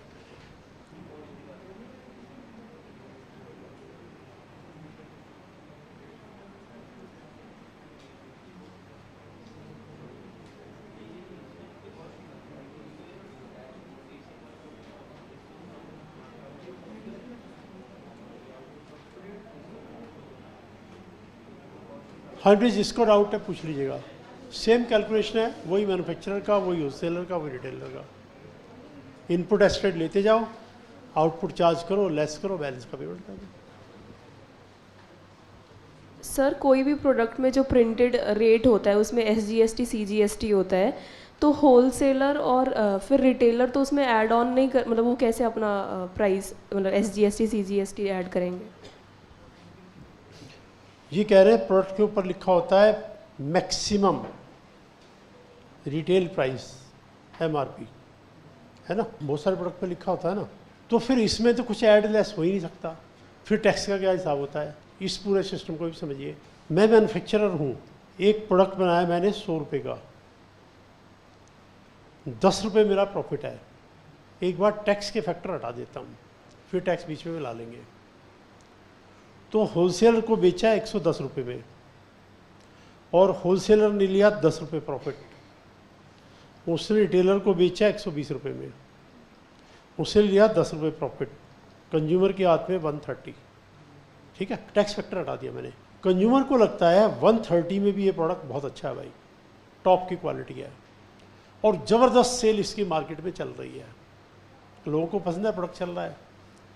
अब गड़बड़ इस रिटेलर ने कर दी, इसने कहा ये तो ज़बरदस्त तरीके से चल रहा है, बढ़ाओ प्रॉफिट, ये 140 में भी ले जाएगा, तो सारे नहीं लेके जाएंगे, 2-4% कम हो जाएंगे, लेकिन बिकेगा तो अब भी। मज़े आ गए ना रिटेलर के। इसने कहा इससे क्या होगा, अभी लो 170 ले जाएंगे लोग। अब ये अगर धीरे धीरे बायर घटेंगे तो अल्टीमेट लॉस किसको है, मैन्युफैक्चरर को। वरीड कौन है, ये बंदा वरीड है कि यार ऐसे तो मेरी मार्केट ख़राब कर देगा ये। एक और मैन्युफैक्चरर ने इसको पकड़ा, तू मेरा प्रोडक्ट भी रख ले, इक्वल क्वालिटी का है, और कहियो मेरे वाला ले ले 125 रुपये में। आप देख लो दुकान पे, आप कभी बात करके देख लेना, आपको कहना ये वाला चाहिए, ये नहीं है जी, इससे बढ़िया है, वो तो 170 का आ रहा है, इससे बढ़िया दे रहा हूँ मैं 125 में, उसकी गारंटी नहीं है, इसकी गारंटी है, इसकी 3 साल की गारंटी है, 2 साल की गारंटी है। बिकॉज मैन्युफैक्चरर ने बोल दिया कि मैं दूंगा तुम्हें पैसा, इसकी सेल मत होने दे, इसकी सेल मत होने दे, जितना प्रॉफिट चाहिए ले लियो, मैं तुझे 50 रुपये के रेट पे दे दूंगा, 125 में तू बेच, एक बार मार्केट ख़राब कर तू उसकी। ये मार्केट में बड़ा कंपटीशन है। तो अब आगे कौन आएगा, ये वाला प्रिंट कर देगा MRP 130। कोई 130 से ज़्यादा मांगता है, मुझे बताओ, मांग नहीं सकते आप, उसके ऊपर लिखा हुआ है। अब रही टैक्स की बात, टैक्स अपना अपना कैलकुलेट कर लो, इसमें लिखा होता है इंक्लूसिव टैक्स, अब इसमें टैक्स ऐड करते जाओ। मान लो 10% का टैक्स है, ऐड करके इसकी निकाल लो, इसकी निकाल लो, फिर टैक्स ऐड करके फिगर निकाल लो। मान लो टैक्स ऐड करके आया 150, तो लिख देंगे MRP 150 inclusive of all taxes. तो सबका प्रॉफिट बीच में है, सारे टैक्सेस बीच में है। Then a manufacturer has done a fair reasonable calculation कि जब मैं तुम्हें दे रहा हूँ 100 में, उसके साथ में ये फिगर है और तुम इतने में दे रहे हो, है तो सही तुम्हारा बीच में प्रॉफिट, रीजनेबल प्रॉफिट है और टैक्स है। अब ये है मैक्सिमम। अगर कोई रिटेलर इससे कम करना चाहे तो कर ले। देखो कैसे, 2 शॉप है बराबर बराबर, दोनों में सेम प्रोडक्ट आ रहा है, दोनों 150 में बेच रहे हैं, तो कंज्यूमर कहेगा एक ही बात है, यहाँ से ले ले, यहाँ से ले ले। अब ये शॉपकीपर कह रहा है कि मैंने ना मार्केट तोड़नी है, मैं कहूँगा भैया MRP 150 है, मैं तुझे 148 में दूंगा, MRP पर 2% का डिस्काउंट है, 5% का डिस्काउंट है, तो कम में तो भाई उसकी मर्जी है, वो कर ले। तो कुछ शॉपकीपर से आप नोटिस कर देखो, GST पता क्या आपको पूरी मार्केट सिखा देगा, इनकम टैक्स नहीं सिखाता, रियल लाइफ को सिखाता है GST। आपको हर चीज़ सेल परचेज करनी आ जाएगी, सेल नहीं तो परचेज करनी आ जाएगी। अब आप मार्केट में आप चले जाना, एक दुकानदार से पूछना भैया MRP तो 150 है, इससे कम नहीं होगा। वो कहेगा जी लिखा हुआ है 150, बताओ तो मैं कम कैसे कर दूंगा, ज़्यादा कैसे कर दूंगा, तो लिखा हुआ है। आधे कस्टमर कह देंगे हाँ ठीक बात है भाई, लिखा हुआ है। लेकिन ये मैक्सिमम है, वो पता क्या बोलते हैं, देखो मिनिमम प्राइस लिखा हुआ है, इससे कम तो मैं ले नहीं सकता, है वो मैक्सिमम है, तो M लिखा हो ना, M स्टैंड फॉर मैक्सिमम और मिनिमम, जो मर्जी जिसके लिए मर्जी एक्सप्लेन कर दो कि भैया देख ये मिनिमम है, मैं ज़्यादा ले सकता, मैं ले नहीं रहा। और कुछ शॉपकीपर वो कहेंगे, बाहर बोर्ड लगा देंगे, आप जितनी भी मेडिसिन वाली शॉप है देख लो, बाहर भी बोर्ड लगे हुए हैं, 10% discount on MRP, 15% on MRP, 5% on MRP। क्योंकि अच्छा एक टीवी में ऐड आती है, जागो ग्राहक जागो, हिंदी में बोलते हैं वो, आप MRP पर क्या बोलते हैं, मोल भाव कर सकते हो, मोल भाव भी बोलते हैं ना, बार्गेनिंग, उस पर बोला हुआ है कि आप कर सकते हो, कि आप बोलो कि ये मैक्सिमम है, आप कम करो। बहुत सारे शॉपकीपर कम करते हैं, कोई करता है कोई नहीं करता, अपना अपना हिसाब है। तो MRP की ये कहानी है। इसके पीछे बेचारा मैन्युफैक्चरर है, क्योंकि प्रोडक्ट तो उसका फेल होगा ना। रिटेलर का क्या फ़र्क पड़ता है, तेरा बंद हो गया दूसरे का आ गया, दूसरा बंदा, रिटेलर हमेशा चलता रहेगा, क्योंकि वो 50 टाइप के प्रोडक्ट बेच रहा है, ये बंद हो गया तो ये आ गया, जिसकी डिमांड है वही ले आएगा। तो एमआरपी में तो ऐसा है, टैक्स है इसमें, रीजनेबल प्रॉफिट है, ऊपर टैक्स है, टैक्स तो जो नॉर्मल है वो है नहीं, यानी प्रॉफिट जो है वो मैन्युफैक्चरर फिक्स कर देता है, भाई इससे ज़्यादा देखो मतलब मेरा प्रोडक्ट नहीं बिकेगा, क्या फ़ायदा मार्केट के अंदर, ठीक है। और देखिए डाओ, जीएसटी आपको पूरी मार्केट सिखा देगा हर चीज़, और जब आप सामान लोगे बिल मांगोगे, बिल आपको पूरा समझ में आएगा कि इस बिल में क्या लिखा हुआ है, इस पर कितना रेट लगाया है, सीजीएसटी कितना है, एसजीएसटी कितना है, हर चीज़ समझ में आएगी कंप्लीट। और बातचीत करने में ही समझ में आएगा। एमआरपी वाली बात भी आप करके देख लेना। अच्छा, एमआरपी से कोई ज़्यादा ले सकता है क्या? कभी कभी लेते हैं, बताओ कितने स्टूडेंट को लगता है हाँ कभी कभी लेते हैं? Raise hand. देखो कितने बच्चे आपके सामने, क्योंकि लेते हैं, लेकिन कौन लेता, कहाँ लेता, आप में से कोई स्टूडेंट ही बताएगा मुझे। नहीं, एक स्टूडेंट एट ए टाइम, नहीं तो तू सबको पहाड़ों पे चढ़ा देगा आप। एक स्टूडेंट बताएगा। मानिक, हाँ मानिक, खड़े हो जाओ, बताओ कौन सा वो प्रोडक्ट था जो आपने खरीदा और कितना ज़्यादा आपसे लिया? मैंने नहीं खरीदा था, वैसे ही पता है। जैसे कोविड-19 के लॉकडाउन के टाइम पर मेडिसिन में एमआरपी से ज़्यादा बेचा गया था, सप्लाई कम थी जब। ये कह रहे नहीं, पागल नहीं है, और पागल है बोलना तो धीरे तो बोल, इतनी तेज बोल रहा है, तेरा पागल है क्या? ये तो होगा किसी के कान में बोले पागल है क्या? ये कह रहे हैं जैसे कोविड में काफ़ी मेडिसिन थी जो एमआरपी से ज़्यादा पे बिकी। देखो कोविड में तो खैर बहुत कुछ बिका, एमआरपी से बहुत ज़्यादा पे भी बिका। मैं मान लो वो था, क्या था वो, ऑक्सीजन वाला, ऑक्सीलेटर, ऑक्सीमीटर नहीं, जिससे ऑक्सीजन लेते हैं, नापने वाला नहीं, लेने वाला। पुलकित तू बता, जिससे ऑक्सीजन लेते हैं उसको क्या बोलते हैं? क्या बोलते हैं? नहीं, वेंटिलेटर से छोटा होता है वो।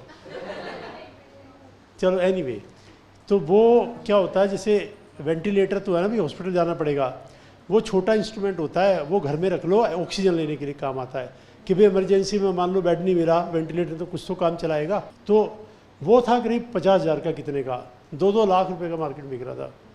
वो तो खैर अलग बात होगी, पूरी मार्केट ही बेच रही थी। लेकिन इन जनरल रूटीन में वो जो है वाटर बॉटल है, आप थिएटर में जाओ वो आपसे डबल चार्ज कर लेंगे ब्रेक में। कैसे ब्रेक में? इंटरवल हुआ है 5 मिनट का, प्यास सबको लगी हुआ है, 50 बंदे हैं, हाथ बढ़ा रहे हैं, बोतल देना भैया, बोतल देना भैया। अगर मान लो 40 लिखा, उसने कहा 100 रुपये की है सपोज, तो उस समय कोई नहीं देखेगा, सब आंख बंद करके दे देंगे। और किसी ने कहा तो 40 लिखा, फट पकड़ देगा, चलो चलो दूसरे ले जाओ, क्योंकि वहाँ पर उस बंदे को बात करने की फुर्सत नहीं है और ज़रूरत आपकी है। Demand is very high, supply करने वाले कम है। और दूसरी बात, अगर आप कंप्लेंट करोगे तो आपको बिल चाहिए। आप कहोगे 100 रुपये में दिया, वो कह रहे मैंने दिया ही नहीं, मैं तो 40 में दिया, झूठ बोल रहा है ये, बताओ कैसे बताओगे? तो आपको बिल चाहिए। ऐसे में बिल कौन काट के देगा? कोई नहीं काट के देगा। तो जहाँ कहीं बिल ना कटाओ और लोग ज़्यादा हो, मौका हो तो ले लो, तो वो सामने वालों को पता भी नहीं है, लोग चुप ही कर जाते हैं, छोड़ पड़े क्या करना है। तो ये 2-4 चीज़ें ऐसी है जहाँ पर रूटीन में एमआरपी से ज़्यादा पे बिकता है। और कोरोना वाला तो सेपरेट पार्ट था। जैसे सिगरेट की बात करें, अब सिगरेट पे हमेशा एमआरपी से ज़्यादा लेते हैं, जबकि मैं नहीं सिगरेट पीता हूँ, लेकिन जो पीते हैं उनको पता होगा। कोई स्टूडेंट बताए मुझे ज़रा, सिगरेट पे लेते हैं नहीं लेते हैं? चलो स्टूडेंट की पोल क्यों खोले, मैं वैसे बताता हूँ। देखो सिगरेट वाली कंपनी क्या करती हैं कि 60 रुपीज़ लिखा हुआ है एमआरपी, मान लो वो कंपनी मैन्युफैक्चरर खुद ही 100 रुपये में बेचे जा रहा है कि भाई 60 तो तू दे दे मुझे चेक से और 40 दे कैश में, वरना भाग जा, सिगरेट नहीं मिलती। पूरी बात सुनना, इसकी कहानी क्या है। तो ये कह रहा है कि बता मैंने तुम्हें 100 रुपये में खरीदा है, मैं आगे कैसे बेचूँगा? उसने कहा आगे तुम बेचो ना 150 रुपये में, क्या प्रॉब्लम है? मान लो ये रिटेलर है, अब ये रिटेलर बेचेगा 60 वाली 150 रुपये में। तो पहली वाली बात तो सिगरेट पीने वाले आंख बंद करके सिगरेट लेते हैं, पीते हैं। मैंने आपको उसमें बताया था विस्की में भी। ये लोग कभी प्रोटेस्ट नहीं करते, क्योंकि प्रोटेस्ट करेंगे तो क्या प्रोटेस्ट करेंगे कि ठीक है मैं तुम्हारी कंप्लेंट करूँगा कि मैं सिगरेट लेने आया था और फिर तुमने सिगरेट महंगी लगाई। घर पे पापा को नहीं पता होगा तो पता लग जाएगा भी क्या बात, तेरा क्या झगड़ा हुआ बता। तो क्योंकि उसका अपना वीक पॉइंट है ना, तो वो क्या करेगा, मजबूरी में इसे 150 में ले लेगा, कुछ नहीं बोलेगा। लेट्स सी, उसने कहा बिल बना दो। कौन सा सिगरेट बेचने वाला बिल बनाता है? Note a single one. वो कहेगा बिल मुझे नहीं बनाना आता, बना ले अपने आप। बिल बुक मेरे पास नहीं है, अपने आप कैसे बना लेंगे? फिर वो कहेगा बिल बनाना है, बैठ जाए यहाँ, 1 घंटा बिठाए रखेगा, अपना औरों का सामान बेचता रहेगा। पॉसिबल ही नहीं है। ना उसके पास बिल बुक है, ना वो रजिस्टर्ड है, ना जीएसटी नंबर है, तो ये पॉसिबल ही नहीं है। अब लेट्स सी, कोई सिगरेट लेने आया, उसकी एज है 17 साल, वो उसको देगा ही नहीं। वो कहेगा 18 साल से कम वाले को दे ही नहीं सकते। वो कहेगा भैया दे दो ना, ले लो, चलो 150 का बेचता हूँ, चल तू 200 दे दे, और 200 में दे देगा उसको। और वो 10th क्लास का स्टूडेंट है, 12th क्लास का स्टूडेंट है, उसके लिए कोई परवाह नहीं, 200 रुपये 400 से सिगरेट पीनी है। वो MRP देखेगा ही नहीं। तो ऐसे बहुत सारे लोग हैं सिगरेट में जो सिगरेट पीते हैं छुपा के, और छुपा के जो पी रहा है वो चाहता है मैं सिगरेट वाले की दुकान पे 1 मिनट से ज़्यादा खड़ा ना हूँ। हाँ भैया दे, ले चल फटाफट। बहुत सारे लोग यहाँ आते हैं, गाड़ी रोकी, ले पकड़ भाई, दे भाई, बाकी जो बैलेंस लेना रख भाई, चल भाई। तो ये डिपेंड करता है, इस तरह से ले सकते हैं, वैसे एज पर लॉ नहीं ले सकते। क्योंकि जिनको बेचारों को छुपाने, मान लो विस्की की बोतल लेनी है, अब जो छुपा के पीते हैं फटाफट देखेंगे इधर कोई नहीं, इधर कोई नहीं, अंदर गए फटाफट लेके भाग लिए। MRP कहाँ देखेंगे वो? और फिर आपको पता है पीने वाले पीते भी दूसरे तरीके से है। जैसे जनरली लोग क्या पीते हैं ऐसे, वो पीते हैं ऐसे, यूँ जैसे सिगरेट है ना, इसको यूँ पकड़ेंगे, जलती हुई साइड इधर है। अब देखो मैं चल रहा हूँ, नज़र आ रही है सिगरेट? कहीं नज़र नहीं आई। और जब पीना वो देखें इधर उधर, फिर वो यूँ चलते रहेंगे और देखा कि अरे सामने से पापा आ रहे हैं, फैक्ट तो नज़र ही नहीं आती ना। आप ऐसे करके पी के देख लो, नज़र ही नहीं आएगी। मतलब उसको लेके चलेंगे, नज़र ही नहीं आएगी। तो ऐसे लोगों को MRP से ज़्यादा लेते हैं, तो क्या बुरा है? ठीक है। एनीवे, और कोई डाउट देखिए। अब अगला क्वेश्चन देखिए, illustration 6, page number 28। ABC will purchase raw material 8 lakh, CGST 14, SGST 14, incurred 6 lakh for processing, had profit 30% cost, charge 14, purchased by wholesaler XYZ Limited, product was sold, further profit 20 lakh, charge। इसमें तो कुछ नहीं, तो वही question है ना, इसको रहने दो। 7th में क्या है? 7th में भी कुछ नहीं, सेम ही है। 8th में आओ, 8th में कुछ खास है? अच्छा, 8th का B पार्ट है, ही इज अनरजिस्टर्ड। अनरजिस्टर्ड वाला भी आपको पार्ट क्लियर है? तो मैं ये देख रहा हूँ किसी में कैपिटल गुड्स हो, वो करेंगे क्वेश्चन में, कैपिटल गुड्स भी साथ में आ जाए। परचेज गुड्स 9th इलस्ट्रेशन देखते हैं, फिर मैं डिक्टेट करवा दूँ आपको। Mister X is a dealer registered in GST, page 31 पर illustration 9। Mister X dealer registered in GST has submitted information as given below. Goods a purchase 3 lakh, CGST 9, SGST 9, sold at a profit of 40% on cost and charge CGST. Goods purchased, goods B, sold at a profit of 3 lakh, charge this, goods C, compute। ऐसा करो, इसका solution छुपा लो और अपने अपने register में ज़रा solve करके देखो। सॉल्यूशन छुपा लेना, सॉल्यूशन मत देखना बिल्कुल भी। और मानिक तेरी ड्यूटी रहेगी पूरी क्लास में घूमता रहे, कोई सॉल्यूशन तो नहीं देख रहा। ये ठीक रहेगी साक्षी, साक्षी तेरी ड्यूटी रहेगी। चलिए,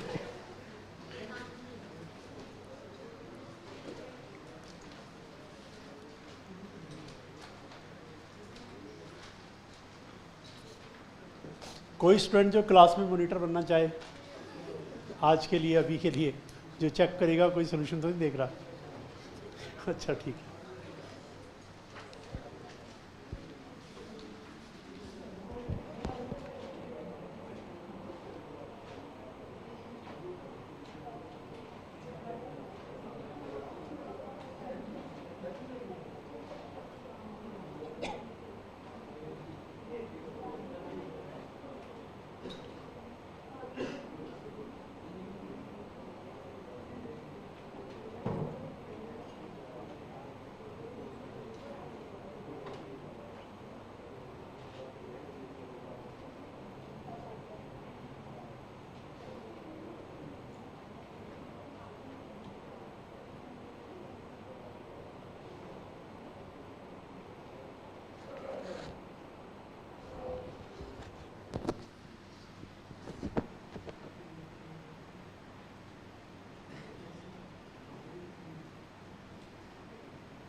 हाँ ठीक है, हो गया, कोई डाउट तो नहीं? चलो फिर ब्रेक करके आगे स्टार्ट करेंगे। ब्रेक कर लेते हैं, जिनका नहीं हुआ एक बार देख लो, फिर ब्रेक के बाद आगे स्टार्ट करते हैं।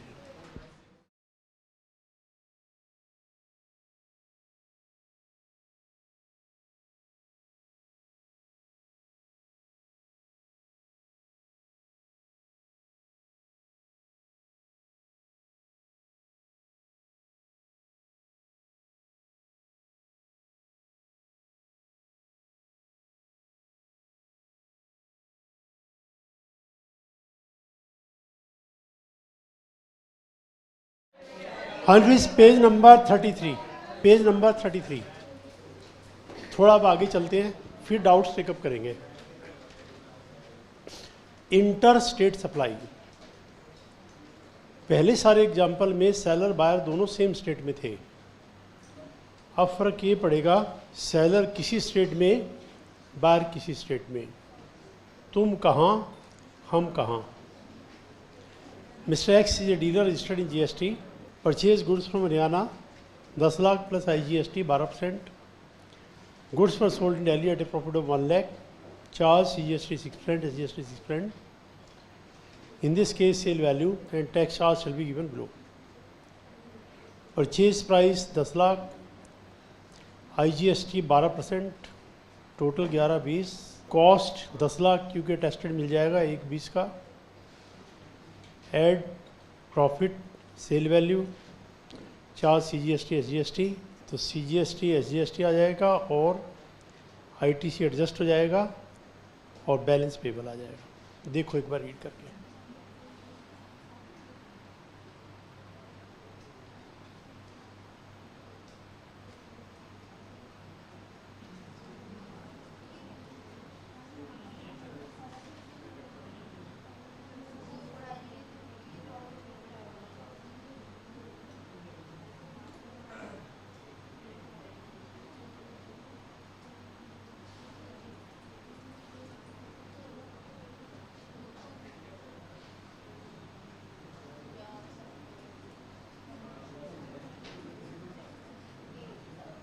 देखिए भी, जब इस बात को अंडरस्टैंड करते हैं, सेलर हरियाणा और बायर यूपी, अगर सेलर बायर दोनों यहाँ होते तो CGST लगता और SGST दिल्ली का GST लग जाता, Haryana GST, Delhi GST, Punjab GST, correct. और अब ये है सेलर बायर, तो इसमें CGST तो आएगा, वो तो भाई कोई भी सेल हो आएगा। बैलेंस आधे का डाउट है, आधे का कोई डाउट नहीं है, आधा तो सेंट्रल गवर्नमेंट का है जैसे इसमें है। इसमें बैलेंस दिल्ली का है। अगर सेलर बायर दोनों यहाँ होते तो बैलेंस आधा किसका, यूपी का। अब बताओ बैलेंस आधा किसका, हरियाणा का कि यूपी का, पहले ये बताओ, दोबारा सुन लो। सेलर बायर दोनों हरियाणा में, आधा सेंटर का, आधा दिल्ली का, दोनों यहाँ पे आधा सेंटर का, आधा यूपी का। यहाँ से यहाँ आधा तो सेंटर का है ही, झगड़ा रह गया बैलेंस आधे का। बैलेंस आप हरियाणा का कि यूपी का, तो ये पहले आप बताओ, आपको क्या लग रहा है, यूपी या हरियाणा? कितने स्टूडेंट लगता है यूपी, कितने स्टूडेंट लगता है हरियाणा का? आधे बच्चों ने कहा यूपी में, आधे ने हाथ ही नहीं खड़ा किया। मतलब टैक्स कौन से स्टेट को मिलना चाहिए, जहां से सामान बेचा गया या जहां पे सामान पहुंचा। अगर इस स्टेट को मिलता है तो हम कहते हैं ये ओरिजिन बेस्ड टैक्स है, ओरिजिन जहां पे इसका ओरिजिन हुआ है टैक्स उस स्टेट को मिलेगा, ओरिजिन बेस्ड। इसको मिलेगा तो हम कहते हैं डेस्टिनेशन बेस्ड है, जहां पे सामान पहुंचेगा। या कंजम्पशन बेस्ड है, जहां पे सामान कंज्यूम होगा। तो कई बार तो क्वेश्चन यही आता है, discuss GST is an origin based tax और ए डेस्टिनेशन बेस्ड टैक्स या कंजम्पशन बेस्ड टैक्स। तो यानी वही क्वेश्चन मैं आपसे पूछ रहा हूँ, यानी टेक्निकली मैं क्या कह रहा हूँ, ये बताओ ये ओरिजिन बेस्ड टैक्स है या डेस्टिनेशन। अगर आप कहोगे इसका है तो ये ओरिजिन बेस्ड टैक्स हो गया, इसका है यूपी का तो ये डेस्टिनेशन बेस्ड टैक्स हो गया। तो लॉजिकली सोच के देखो राइट ज़्यादा किसका बनता है। ये स्टेट कह रही है सामान हमारे यहाँ बना, रिसोर्सेज हमारे यहाँ लगे तो टैक्स भी हमें दो, ये स्टेट कह रही है, करेक्ट और नॉट? ये स्टेट कह रही है पैसा किसने दिया, हमारे बंदे ने। हमारे बंदे ने टैक्स हमें दिया कि तुम्हें दिया? अगर हम ना खरीदते फिर क्या करते? एक तो तुम्हारा सामान खरीदा, हमारा एहसान मानो, वरना सामान रख के बैठे रहते, प्राइस भी नहीं मिलता, टैक्स तो छोड़ो। हमारा एहसान मानो जो हमने तुम्हारा सामान खरीद लिया, सामान का पैसा चुपचाप ले लो और टैक्स दे रहे इसको। तो अब बताओ किसका है? ओरिजिन या डेस्टिनेशन? पैसा इन्होंने दिया है, ये क्या बात बनी? मेरे लोगों ने, योगी जी के लोगों ने पैसा दिया है। किसके लिए? यूपी के लिए क्या हरियाणा के लिए? यूपी के लिए। तो राइट किसका बना? यूपी का। यानी दोनों का क्लेम इक्वल है। लॉजिकली आंसर नहीं आएगा, ये तो फैसला करना पड़ेगा। आंख बंद करके इधर इधर इधर इधर इधर, फिर जहाँ उंगली आ जाए वही हो जाएगा। तो गवर्नमेंट ने फैसला कर दिया इनका है, तो इसका मतलब अब डिस्कशन ख़त्म, अब ये इन्हीं का रहेगा, जिसका कह दिया उन्हीं का है। तो GST is a destination based tax, ये बात अब क्लियर है। अब क्लेम किसका है तो बात ही खत्म हो गई ना, जब फैसला आ गया तो क्लेम खत्म हो गया। लेकिन जीएसटी से पहले ये टैक्स इनका था। जीएसटी में चेंज क्या हुआ था? मैंने कहा कुछ नहीं, ये एक अलग टाइप का चेंज आ गया। ओरिजिन बेस्ड को बना दिया डेस्टिनेशन बेस्ड, सारा ही उल्टा कर दिया। उस सेंस में देखो तो चेंज है। चेंज सही है गलत है तो बात की बात है। कोई ये भी कहेगा ये क्या चेंज हुआ, तो और गलत कर दिया, इससे पहले ज़्यादा सही था। तो ये बात आज तक क्लियर नहीं हो पाई कि ये टैक्स किसको मिलना चाहिए। दोनों का क्लेम इक्वल है, तो फैसला तो एक दोनों को बराबर बराबर नहीं दे सकते, फिर तो 3 पार्ट में डिवाइड हो जाएगा। सेंट्रल गवर्नमेंट, 2 इनके हो जाएंगे, इतना सारा डिवीजन हो जाएगा। सामान खरीदने वाला इसी में लगा रहेगा, तो टैक्स लेने वाला इसी में लगा रहेगा। ठीक है, तो इसका मतलब इस पर्सन ने सामान बेचा 10 लाख का, तो 1 लाख लगाए सीजीएसटी और 1 लाख लगाए यूपी जीएसटी। करेक्ट और नॉट? ठीक है ना, किसी को डाउट तो नहीं, यही होना चाहिए ना। लेकिन अब इसमें भी प्रॉब्लम है। कोई भी टैक्स लेने से पहले उस गवर्नमेंट से आपको परमिशन लेनी पड़ेगी। बिना परमिशन लिए आप किसी के भी आप पे कुछ नहीं ले सकते। कोई मुझे एजेंट बनाएगा तभी तो एजेंट बन के काम करूंगा। मैं कह रहा हूँ जी अंबानी कह रहा होगा मैं एजेंट नहीं हूँ, मैं तो हूँ। मैंने बनाया अपने आप को अंबानी का एजेंट, कैसे नहीं हूँ? तो हो नहीं सकता। इसका मतलब यूपी गवर्नमेंट से परमिशन चाहिए, यूपी का टैक्स लेना है। और कोई भी स्टेट गवर्नमेंट तब परमिशन देती है जब आप उसकी स्टेट में काम करते हो, क्योंकि टैक्स लेके भाग गए तो कहाँ पकड़ेंगे आपको। यूपी वाली गवर्नमेंट कह रही है, दिल्ली वाले ने भी परमिशन ले ली और लखनऊ और पंजाब वाले ने भी परमिशन ले ली और टैक्स दिया ही नहीं हमें पब्लिक से कलेक्ट करके। अब इनको ढूंढते हुए कहाँ जाएँ हम? दिल्ली जाएँ, पंजाब जाएँ, कैसे जाएँ? पॉसिबल ही नहीं है। यूपी गवर्नमेंट से हम तुम्हें परमिशन कभी नहीं देंगे। दिल्ली गवर्नमेंट दे देगी, क्यों? क्योंकि तुम तो दिल्ली में जाओगे, कहाँ भाग के पकड़ लेंगे तुम्हें, बिजनेस नहीं करने देंगे, एक्शन ले लेंगे। अब सेंट्रल गवर्नमेंट ने कहा अब तो फंस गए भाई, टैक्स इनको मिलना है, पेमेंट सेलर लेगा क्योंकि कलेक्ट नहीं करेगा। यूपी का टैक्स कैसे कलेक्ट करे? कर नहीं सकते। फिर भी आउट क्या निकला? सेंट्रल गवर्नमेंट ने कहा हमें दे दो, यूपी जीएसटी तुम्हें कैसे दे दे? ये तो और गलत है। तो सेंट्रल गवर्नमेंट ने कहा एक काम करो, इस नाम को हटाओ, सेंट्रल, इसको हटाओ। We shall introduce a new tax which will be called integrated tax and that is tax of the central government. इसमें किसी गवर्नमेंट का नाम ही नहीं है, हमने लगाया हमारा है, और जब तुम हमें दे दोगे तो आधा हम यूपी को दे देंगे। इसलिए इंटीग्रेटेड टैक्स का कंसेप्ट लेके आना पड़ा कि जबकि मिलना आधा सेंटर को और आधा यूपी को है, लेकिन करें क्या? कलेक्ट कैसे करें? ये सेलर तो कर ही नहीं सकता। तो नया टैक्स, नया एक्ट इंटर स्टेट सेल पर यूपी सेंटर का नहीं लगेगा, लग तो वही रहा है, नहीं लगेगा, नया टैक्स लगेगा। It is called integrated. Who will collect? Central government. UP ने कहा ये क्या किया? सेंट्रल गवर्नमेंट का डोंट वरी, इंटीग्रेटेड टैक्स में लिखा हुआ है collected by us but distributed among the various states wheresoever it will be finally consume, the product will be consume. तो बाद में इनको मिल जाएगा। तो हमें ये अंडरस्टैंड करना है कि आईजीएसटी बेसिकली है क्या, क्यों लेके आए, क्या प्रॉब्लम थी, इस प्रॉब्लम को आप अच्छे से समझो। तो एक बार आप इस क्वेश्चन को दोबारा देखो, इसको दोबारा समझो, फिर डाउट पूछना, फिर जो पहले डाउट है ब्रेक के वो पूछना।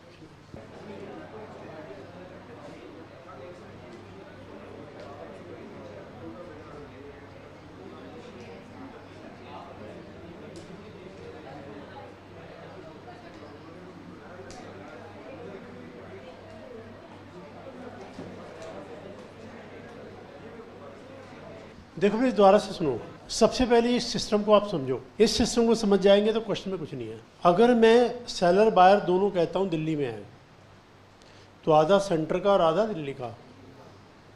दोनों कहता हूँ यूपी में, आधा सेंटर का आधा यूपी का। नहीं, जब मैं कहता हूँ सेल हुई है दिल्ली हरियाणा से यूपी, अच्छा मैं हरियाणा कह रहा हूँ तो हरियाणा समझ लो यहाँ पे, ठीक है, दिल्ली लिख दिया मैंने, हरियाणा और यूपी है, तो सेलर बायर दोनों हरियाणा में, तो आधा हरियाणा का आधा सेंटर का, आधा यूपी का आधा सेंटर का। जब यहाँ से आओगा तो फिर समझ में नहीं आ रहा, आधा सेंटर का ही तो समझ में आ रहा है, आधा किसका, बैलेंस। तो इसको अगर आप लॉजिकली देखोगे ना, दोनों का क्लेम बराबर नजर आता है, ये इक्वल नजर आता है। तो जीएसटी से पहले फैसला ये हुआ था कि ये इनका है, जीएसटी के बाद फैसला क्या हुआ, ये इनका है। अब इसकी पूरी कहानी सुनिए आप, पूरी 47 से इसकी हिस्ट्री सुनिए क्या है। 1947 इंडिया इंडिपेंडेंट हुआ, तो इंडियन कॉन्स्टिट्यूशन के अंदर लिखा गया जो सेल टैक्स है, जिसका बाद में नाम वैट बना, जिसको अब नाम एसजीएसटी है, वो स्टार्टिंग में क्या नाम था, सेल टैक्स, फिर नाम क्या आया, वैट, वैल्यू एडेड टैक्स, और अब क्या आ गया, स्टेट जीएसटी। ठीक है, तो इंडियन कॉन्स्टिट्यूशन में ये लिखा गया कि सेल टैक्स स्टेट मैटर है, स्टेट लिस्ट में लिखा गया, सेंट्रल लिस्ट में था ही नहीं। जब स्टेट लिस्ट में लिखा गया, इसका मतलब क्या है, सेलर बायर इस स्टेट में तो इसमें, सेलर बायर स्टेट में तो इसमें, और जब सेल हुई यहाँ से यहाँ है तो ये भी सेल, और हर स्टेट गवर्नमेंट को अपना अपना एक्ट बनाने की परमिशन है। तो इन्होंने क्या एक्ट बनाया, ये हम लेंगे, इन्होंने क्या एक्ट बनाया, ये हम लेंगे, और बायर के ऊपर डबल डबल टैक्स लग गया, दिल्ली का भी, इनका भी, उसने भी लगा दिया, उसने भी लगा दिया। It was called nexus theory, इसका नाम स्टेट्स ने दिया नेक्सस। नेक्सस मतलब कनेक्शन, सेल ट्रांजैक्शन से अगर हमारा कनेक्शन हुआ हम टैक्स नहीं छोड़ेंगे, इन्होंने कहा हमारा कनेक्शन हुआ तो हम भी नहीं छोड़ेंगे। इनका कनेक्शन क्या है, सेलर है, इनका कनेक्शन क्या है, बायर है, दोनों ने टैक्स लगा दिया 1947 में, वो भी लगा रहा है, वो भी लगा रहा है। कौन सी थ्योरी, नेक्सस, कनेक्शन। तो आप बताओ बंदा किसको कंप्लेंट करे, मैंने हरियाणा को कहा, उन्होंने कहा हमने क्या गलत किया, सेलर हमारे पास है, यूपी को कहा हमने क्या गलत किया, बायर हमारे पास है, तो बायर कह रहा है मैं डबल डबल टैक्स दे रहा हूँ, मैंने क्या गलत किया, सेंट्रल गवर्नमेंट, हम क्या करें, पावर नहीं है, आप बताओ क्या करें। देखो आप क्या सिचुएशन क्या बन रही है, हरियाणा मैंने तो गलत किया नहीं, यूपी मैंने तो गलत किया नहीं, बायर कह रहे तो मैंने कौन सा गलत किया जो डबल टैक्स ले रहे हो मुझसे, सेंट्रल गवर्नमेंट से हमारे पास क्यों, हमारे पास पावर ही नहीं है। ये चलता रहा 1956 तक, यहाँ तक चलता रहा। सेंट्रल गवर्नमेंट ने कहा ये स्टेट्स ऐसे नहीं मानेंगी, इनको कुछ सबक सिखाना पड़ेगा, कॉन्स्टिट्यूशन को अमेंड कर दिया, और one state to the other की सेल पर टैक्स लगाने का राइट सेंट्रल गवर्नमेंट ने ले लिया। तो ये राइट अभी नहीं है, ये राइट 1956 से लिया हुआ है, उसी को कंटिन्यू किया, लाइए वो राइट फिर हम लेते हैं। वो 1956 में एक्ट बनाया नया, सेंट्रल सेल्स टैक्स एक्ट, उससे पहले इंडियन कॉन्स्टिट्यूशन को अमेंड करना पड़ा, लेंथी प्रोसेस से, कि इंटर स्टेट सेल पर स्टेट्स को टैक्स लगाने की पावर ही नहीं है, that power is with central government. Power लेके एक्ट बनाया, क्या नाम, सेंट्रल सेल्स टैक्स। ये कौन सा, state sales tax. Within state में क्या लगेगा, state sales tax. One state to other में क्या लगेगा, सेंट्रल सेल टैक्स। अब बताओ सारी स्टेट्स इस बात से खुश होंगी कि नाराज, नाराज। दोनों ने कहा ये हमारी आपस की बात थी, हम कर लेते सेटल, तुम कौन हो, और ना हमें दिया ना हमें दिया, तुम लेके बैठ गए। तो सेंट्रल गवर्नमेंट का डोंट वरी, हमने प्रॉब्लम सॉल्व किया, हमें टैक्स नहीं लिया, सेंट्रल सेल टैक्स एक्ट बना के एंड में लिख दिया जो स्टेट सेल करेगी ये टैक्स उसी स्टेट को दे दिया जाएगा। सारा एक्ट कौन बनाएगा, सेंट्रल गवर्नमेंट। रेगुलेट कौन करेगा, सेंट्रल गवर्नमेंट। मिलेगा किसको, स्टेट गवर्नमेंट को। कौन सी स्टेट, ओरिजिन बेस्ड, जहाँ से सामान चलेगा। ऐसा करने से प्रॉब्लम क्या सॉल्व हो गई कि ये जो सेलर था इसने रजिस्ट्रेशन करवाया और यहाँ से सामान बेचा और कलेक्ट करके स्टेट को दे दिया, और इसको परमिशन मिल गई यहाँ से, क्योंकि इसी स्टेट में है। सेंट्रल सेल टैक्स एक्ट में लिखा हुआ था कि बनाया हमने है, इम्प्लीमेंट स्टेट गवर्नमेंट करेगी। स्टेट गवर्नमेंट का ऑफिसर जो स्टेट के सेल टैक्स का ऑफिसर है वो सेंट्रल सेल टैक्स का भी ऑफिसर है उस पर्टिकुलर स्टेट के लिए। तो ये सारा का सारा काम वो स्टेट करेगी। नाम क्या होगा, सेंट्रल सेल टैक्स। तो परमिशन लेनी है, स्टेट में काम करे, मिल जाएगा, उसी के लिए तो कलेक्ट करिए टैक्स। तो प्रॉब्लम सॉल्व हो गई। अब आया जीएसटी। जीएसटी में उठा के उल्टा कर दिया। कि ये इनका है, और इनका करते ही वो प्रॉब्लम आ गई कि उसको तो परमिशन ही नहीं मिलेगी, तो क्या लेके आना पड़ा, इंटीग्रेटेड टैक्स, नया नाम, किसी स्टेट का नाम नहीं है, उन्होंने कहा सेंट्रल गवर्नमेंट का है, integrated tax act central government का, उसमें लिखा हमें दो, हमें देना है हम दे देंगे। तो पूरी बात आप अंडरस्टैंड करिए। एक आध बार क्वेश्चन जीएसटी में ऐसा भी आया है कि what were the problems earlier that they have brought GST. तो अर्लियर तो आप तब बताओगे जब अर्लियर पता हो, अर्लियर तो इतना सारा ही, अर्लियर कैसे पता लगेगा, करंट पता लग जाए वही काफ़ी है। तो मैं थोड़ा थोड़ा हिंट बीच में आपको अर्लियर का दे रहा हूँ, इसकी पूरी कहानी। One state to other state is always a problem, ठीक है। अब पहले यहाँ तक आप डाउट पूछ लीजिएगा, जितना पार्ट मैंने बताया, ब्रेक से पहले वाला भी, ये भी सब में पहले डाउट है।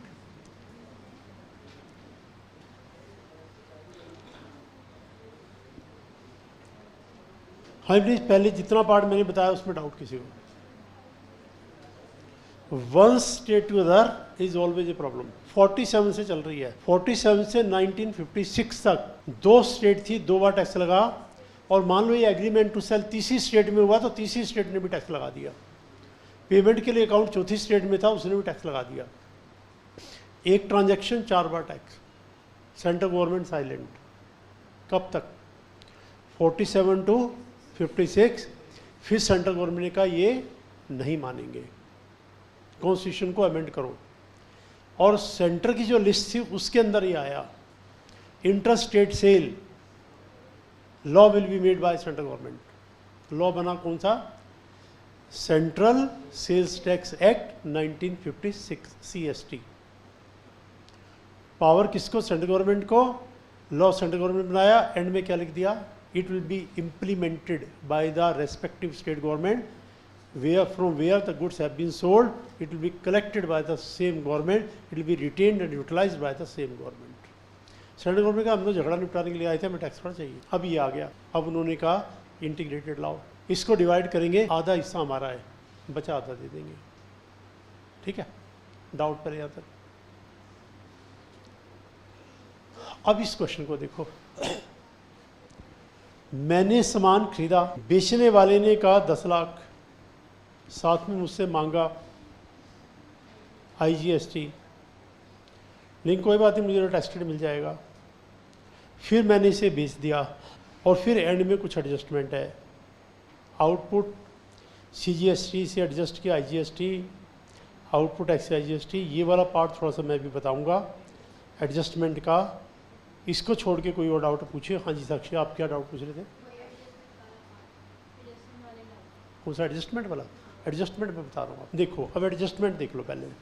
आउटपुट मेरे पास CGST, इनपुट CGST, तो आपस में एडजस्ट हो जाएंगे, सेम नेचर के टैक्स हैं।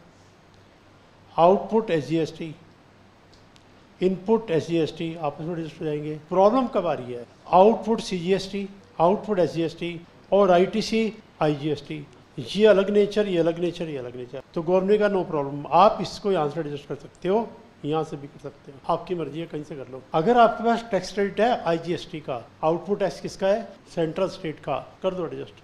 तो मैंने कहा कैसे, पहले CGST करूँ या पहले IGST? उन्होंने कहा जैसे आपकी मर्जी, पहले CGST कर लो, बचा IGST कर लो, पहले SGST कर लो, बचा वो कर लो, वो भी कर सकते हैं। तो मैंने कहा समझ में नहीं आया, उससे आपको समझने की ज़रूरत भी नहीं है, इंस्टीट्यूट भी कह रही है समझने की जरूरत ही नहीं है, आपके सिलेबस में नहीं है, आपके सिलेबस में इतना है कि इसको कहीं से भी एडजस्ट कर सकते हो। उसके बाद क्या होगा, उसके बाद कुछ भी हो, आपको कोई लेना देना नहीं है, इसके बारे में कहीं कोई एक्सप्लेनेशन अवेलेबल नहीं है। ऐसा क्यों, लेकिन मैं अभी आपको बताऊंगा ऐसा क्यों, ऐसा कैसे एडजस्टमेंट होता है। ये सारे काम करता है GST network. GST network internally कैसे काम करता है उससे हमारा कोई लेना देना नहीं, लेकिन मैं आपको बताता हूँ कैसे करता है। जो मैं अभी बता रहा हूँ ये कहीं नहीं लिखा हुआ, बुक में भी लिखा हुआ है, इसको बस यही समझ लेना जिसको समझना है, उसके बाद और समझने की कोशिश मत करना, क्योंकि यहाँ तो लिखा होगा, मैं इमीडिएटली बता दूंगा। एक बार इसको हटा दिया, फिर कोई पूछे नंबर 1 सिलेबस में नहीं है, नंबर 2 बुक में नहीं है, नंबर 2 मॉड्यूल में नहीं है, तो वो कहाँ से फिर मैं बताऊँगा। साथ साथ पूछ लेना, बेसिक अंडरस्टैंडिंग करनी है, सिलेबस में तो है ही नहीं ना, मैं बता रहा हूँ आपको। देखिए क्या हुआ होगा, ये सेलर है हरियाणा का, इसने सामान बेचा, ये एग्जाम्पल ले लो 10 लाख का, चार्ज किया 120, कौन सा IGST, किसको दे दिया, जीएसटी नेटवर्क को, जीएसटी पोर्टल पे गए, पेमेंट कर दिया जीएसटी नेटवर्क को। तो जीएसटी नेटवर्क ने इसे एक अकाउंट में डाल दिया, आईजीएसटी अकाउंट। जीएसटी नेटवर्क ने सारी गवर्नमेंट के अकाउंट खोल रखे हैं, सेंट्रल गवर्नमेंट का अलग खुला हुआ है, सीजीएसटी का, सारी स्टेट का यूटीजीएसटी का, इसके अलावा आईजीएसटी का अलग। अब इसमें पैसा आया कितना, 1 लाख आया था ना। चलो ये वाला एग्जांपल ले लेते हैं, 1,20,000, 12%, 1,20,000 इस अकाउंट में, ठीक है। किसका ये पैसा, सेंटर का और स्टेट का। कौन सी स्टेट का, अपने इसमें जो दे रखा वो ले लेते हैं, हरियाणा से बिकार दिल्ली का है, दिल्ली का है, ठीक है। तो जीएसटी नेटवर्क को कैसे पता लगेगा दिल्ली का है। मैंने सामान हरियाणा से इनको भेज दिया दिल्ली में, तो सेल में परचेज इनके और मेरे बीच में है ना, और मैंने आईजीएसटी नाम से उनको दे दिया। स्टेट थोड़ा लिखी है मैंने किसको बेचा है।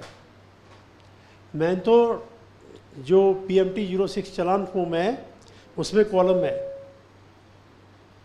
स्टेट का है तो बताओ, सेंटर का है तो बताओ, नहीं तो आईजीएसटी है तो आईजीएसटी लिख दो। आईजीएसटी में स्टेट नहीं बतानी, लेकिन मैं हर महीने एक रिटर्न फाइल करूंगा GSTR 1। उस रिटर्न में मुझे बताना है मैंने टोटल इंटरस्टेट सेल कितनी की, उसमें से कौन कौन सी स्टेट को कितनी कितनी की, टोटल आईजीएसटी कितना था जो मैंने आपको पेड किया। उस स्टेटमेंट से उनको पता लग जाएगा कि इसमें कितना हिस्सा कौन सी स्टेट का है, वो स्टेट उसके अंदर है। टोटल आईजीएसटी कलेक्टेड की फिगर उसके अंदर आ जाएगी। स्टेट वाइज बताना पड़ेगा किस किस स्टेट को कितना बेचा, किस रेट का टैक्स था, सब पता लग जाएगा। वहाँ से इनको पता लग जाता है कि भी उसका हिस्सा है। तो क्या पता लगा, 60,000 सेंटर का और 60,000 दिल्ली का। अब एडजस्टमेंट के रूल देखो कैसे बनाए।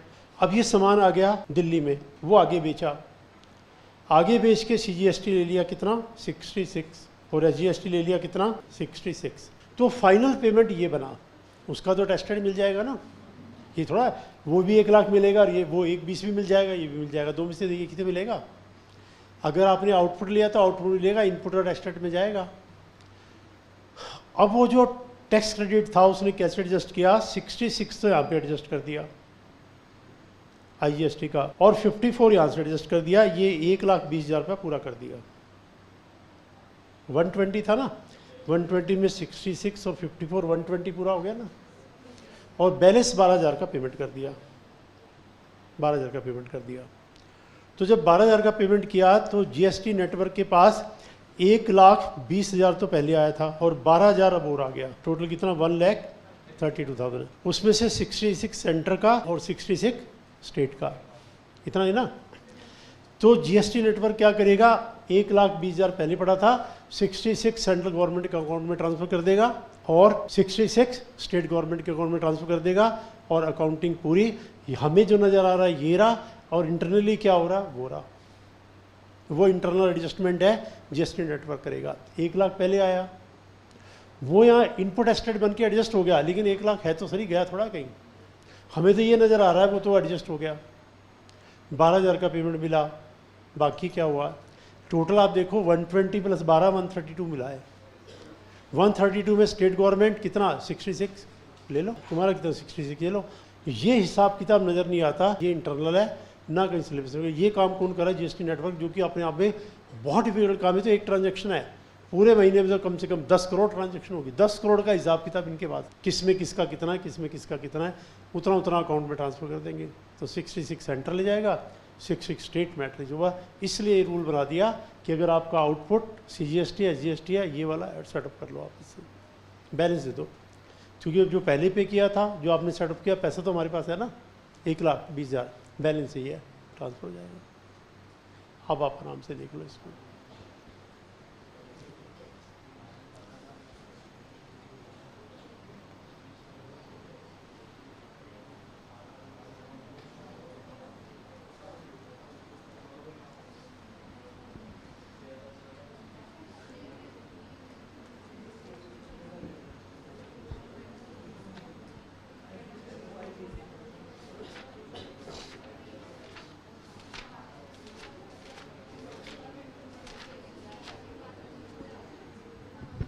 देखिए एक पॉइंट और देखिएगा,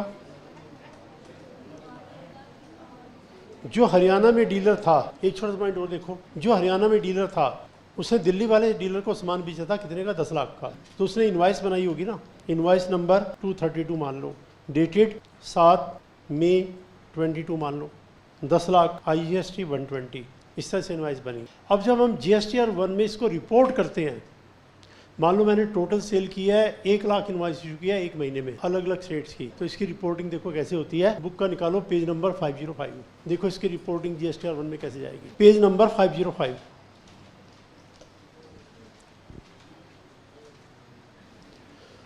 ऊपर के 3-4 कॉलम छोड़ के फिर टेबल नंबर 4 है, taxable outward supplies made to registered person. उसके बाद देखो 4A के ऊपर लिखा है इनवॉइस डिटेल। सबसे पहले बताओ आपका इनवॉइस का नंबर कितना है।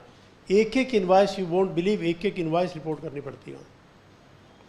इनवॉइस का नंबर बताओ, कौन सी डेट, 7 मई की है, कितनी वैल्यू की थी, 10 लाख की थी, क्या रेट लगाया आपने, 12%, टैक्सेबल वैल्यू कितनी, सेम, कौन सा टैक्स लगाया आपने, इंटीग्रेटेड, लास्ट में क्या लिखा है, प्लेस ऑफ सप्लाई, कौन सी स्टेट में आपने सामान बेचा बताओ। और यहाँ से पता लग जाएगा ये इंटीग्रेटेड टैक्स में कितना सेंटर का और कितना स्टेट। एक इनवॉइस रिपोर्ट करनी पड़ती है।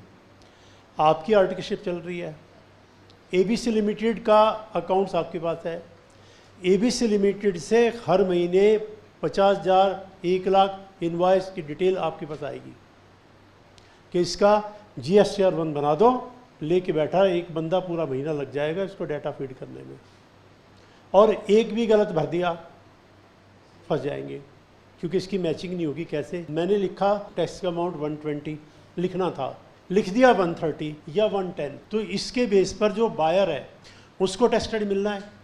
लास्ट क्लास वाला ध्यान करो, मैंने 110 लिख दिया, उसका 120 बनता है, वो रिपोर्ट करेगा जी मेरा तो 120 बनता है। डिपार्टमेंट कहेगा नहीं बनता, 110 बनता है, बाद में मैटर घूम के आएगा। 6 महीने बाद ये बात जाके पता लगेगी, फिर आपका सी आपको बुलाएगा। कॉपी भी नहीं करना आता, ये भी नहीं लिखना आता, देखो क्या मुसीबत खड़ी कर दी, क्यों, तो क्रॉस वेरिफिकेशन होना है, बड़ी मुसीबत है।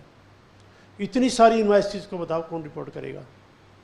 पहले 3 स्टेटमेंट थे, GSTR 1, GSTR 2, GSTR 3, अब 2 तो ख़त्म कर दिया उन्होंने कि ये 1 ही नहीं बनेगा, 1 के इतने कॉलम है, 2 एब्सोल्युटली ख़त्म कर दिया।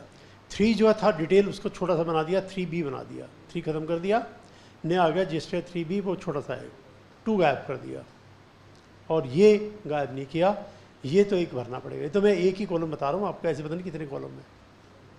तो यहाँ से पता लगता है कि कितना पैसा आ रहा है GST, उसमें किस किस स्टेट का, हर बंदा अपनी GSTR 1 में रिपोर्ट करेगा, कितना पैसा आया टैली करेंगे, डिस्ट्रीब्यूट करेंगे, हिसाब किताब। देखो एक बार इस पर नज़र लगाओ, GSTR 1, सारे कॉलम समझ में नहीं आएंगे, बस जो मैंने बताया आपको उतना ही समझ में आएगा, सारी समझने के लिए तो बहुत टाइम लगेगा। चलो अब ऐसा करेंगे, आप होमवर्क में उतना ही करना जितना मैंने करवाया। पेज नंबर 33 पर जहाँ तक करवाया उतना, उसके आगे कुछ नहीं, लेकिन जितना करवाया है बहुत अच्छे समझना है। और अगर कोई भी स्टूडेंट एक भी क्लास मिस करेगा तो अंडरस्टूड आगे समझ में नहीं आएगा। आप खुद ही देख लो।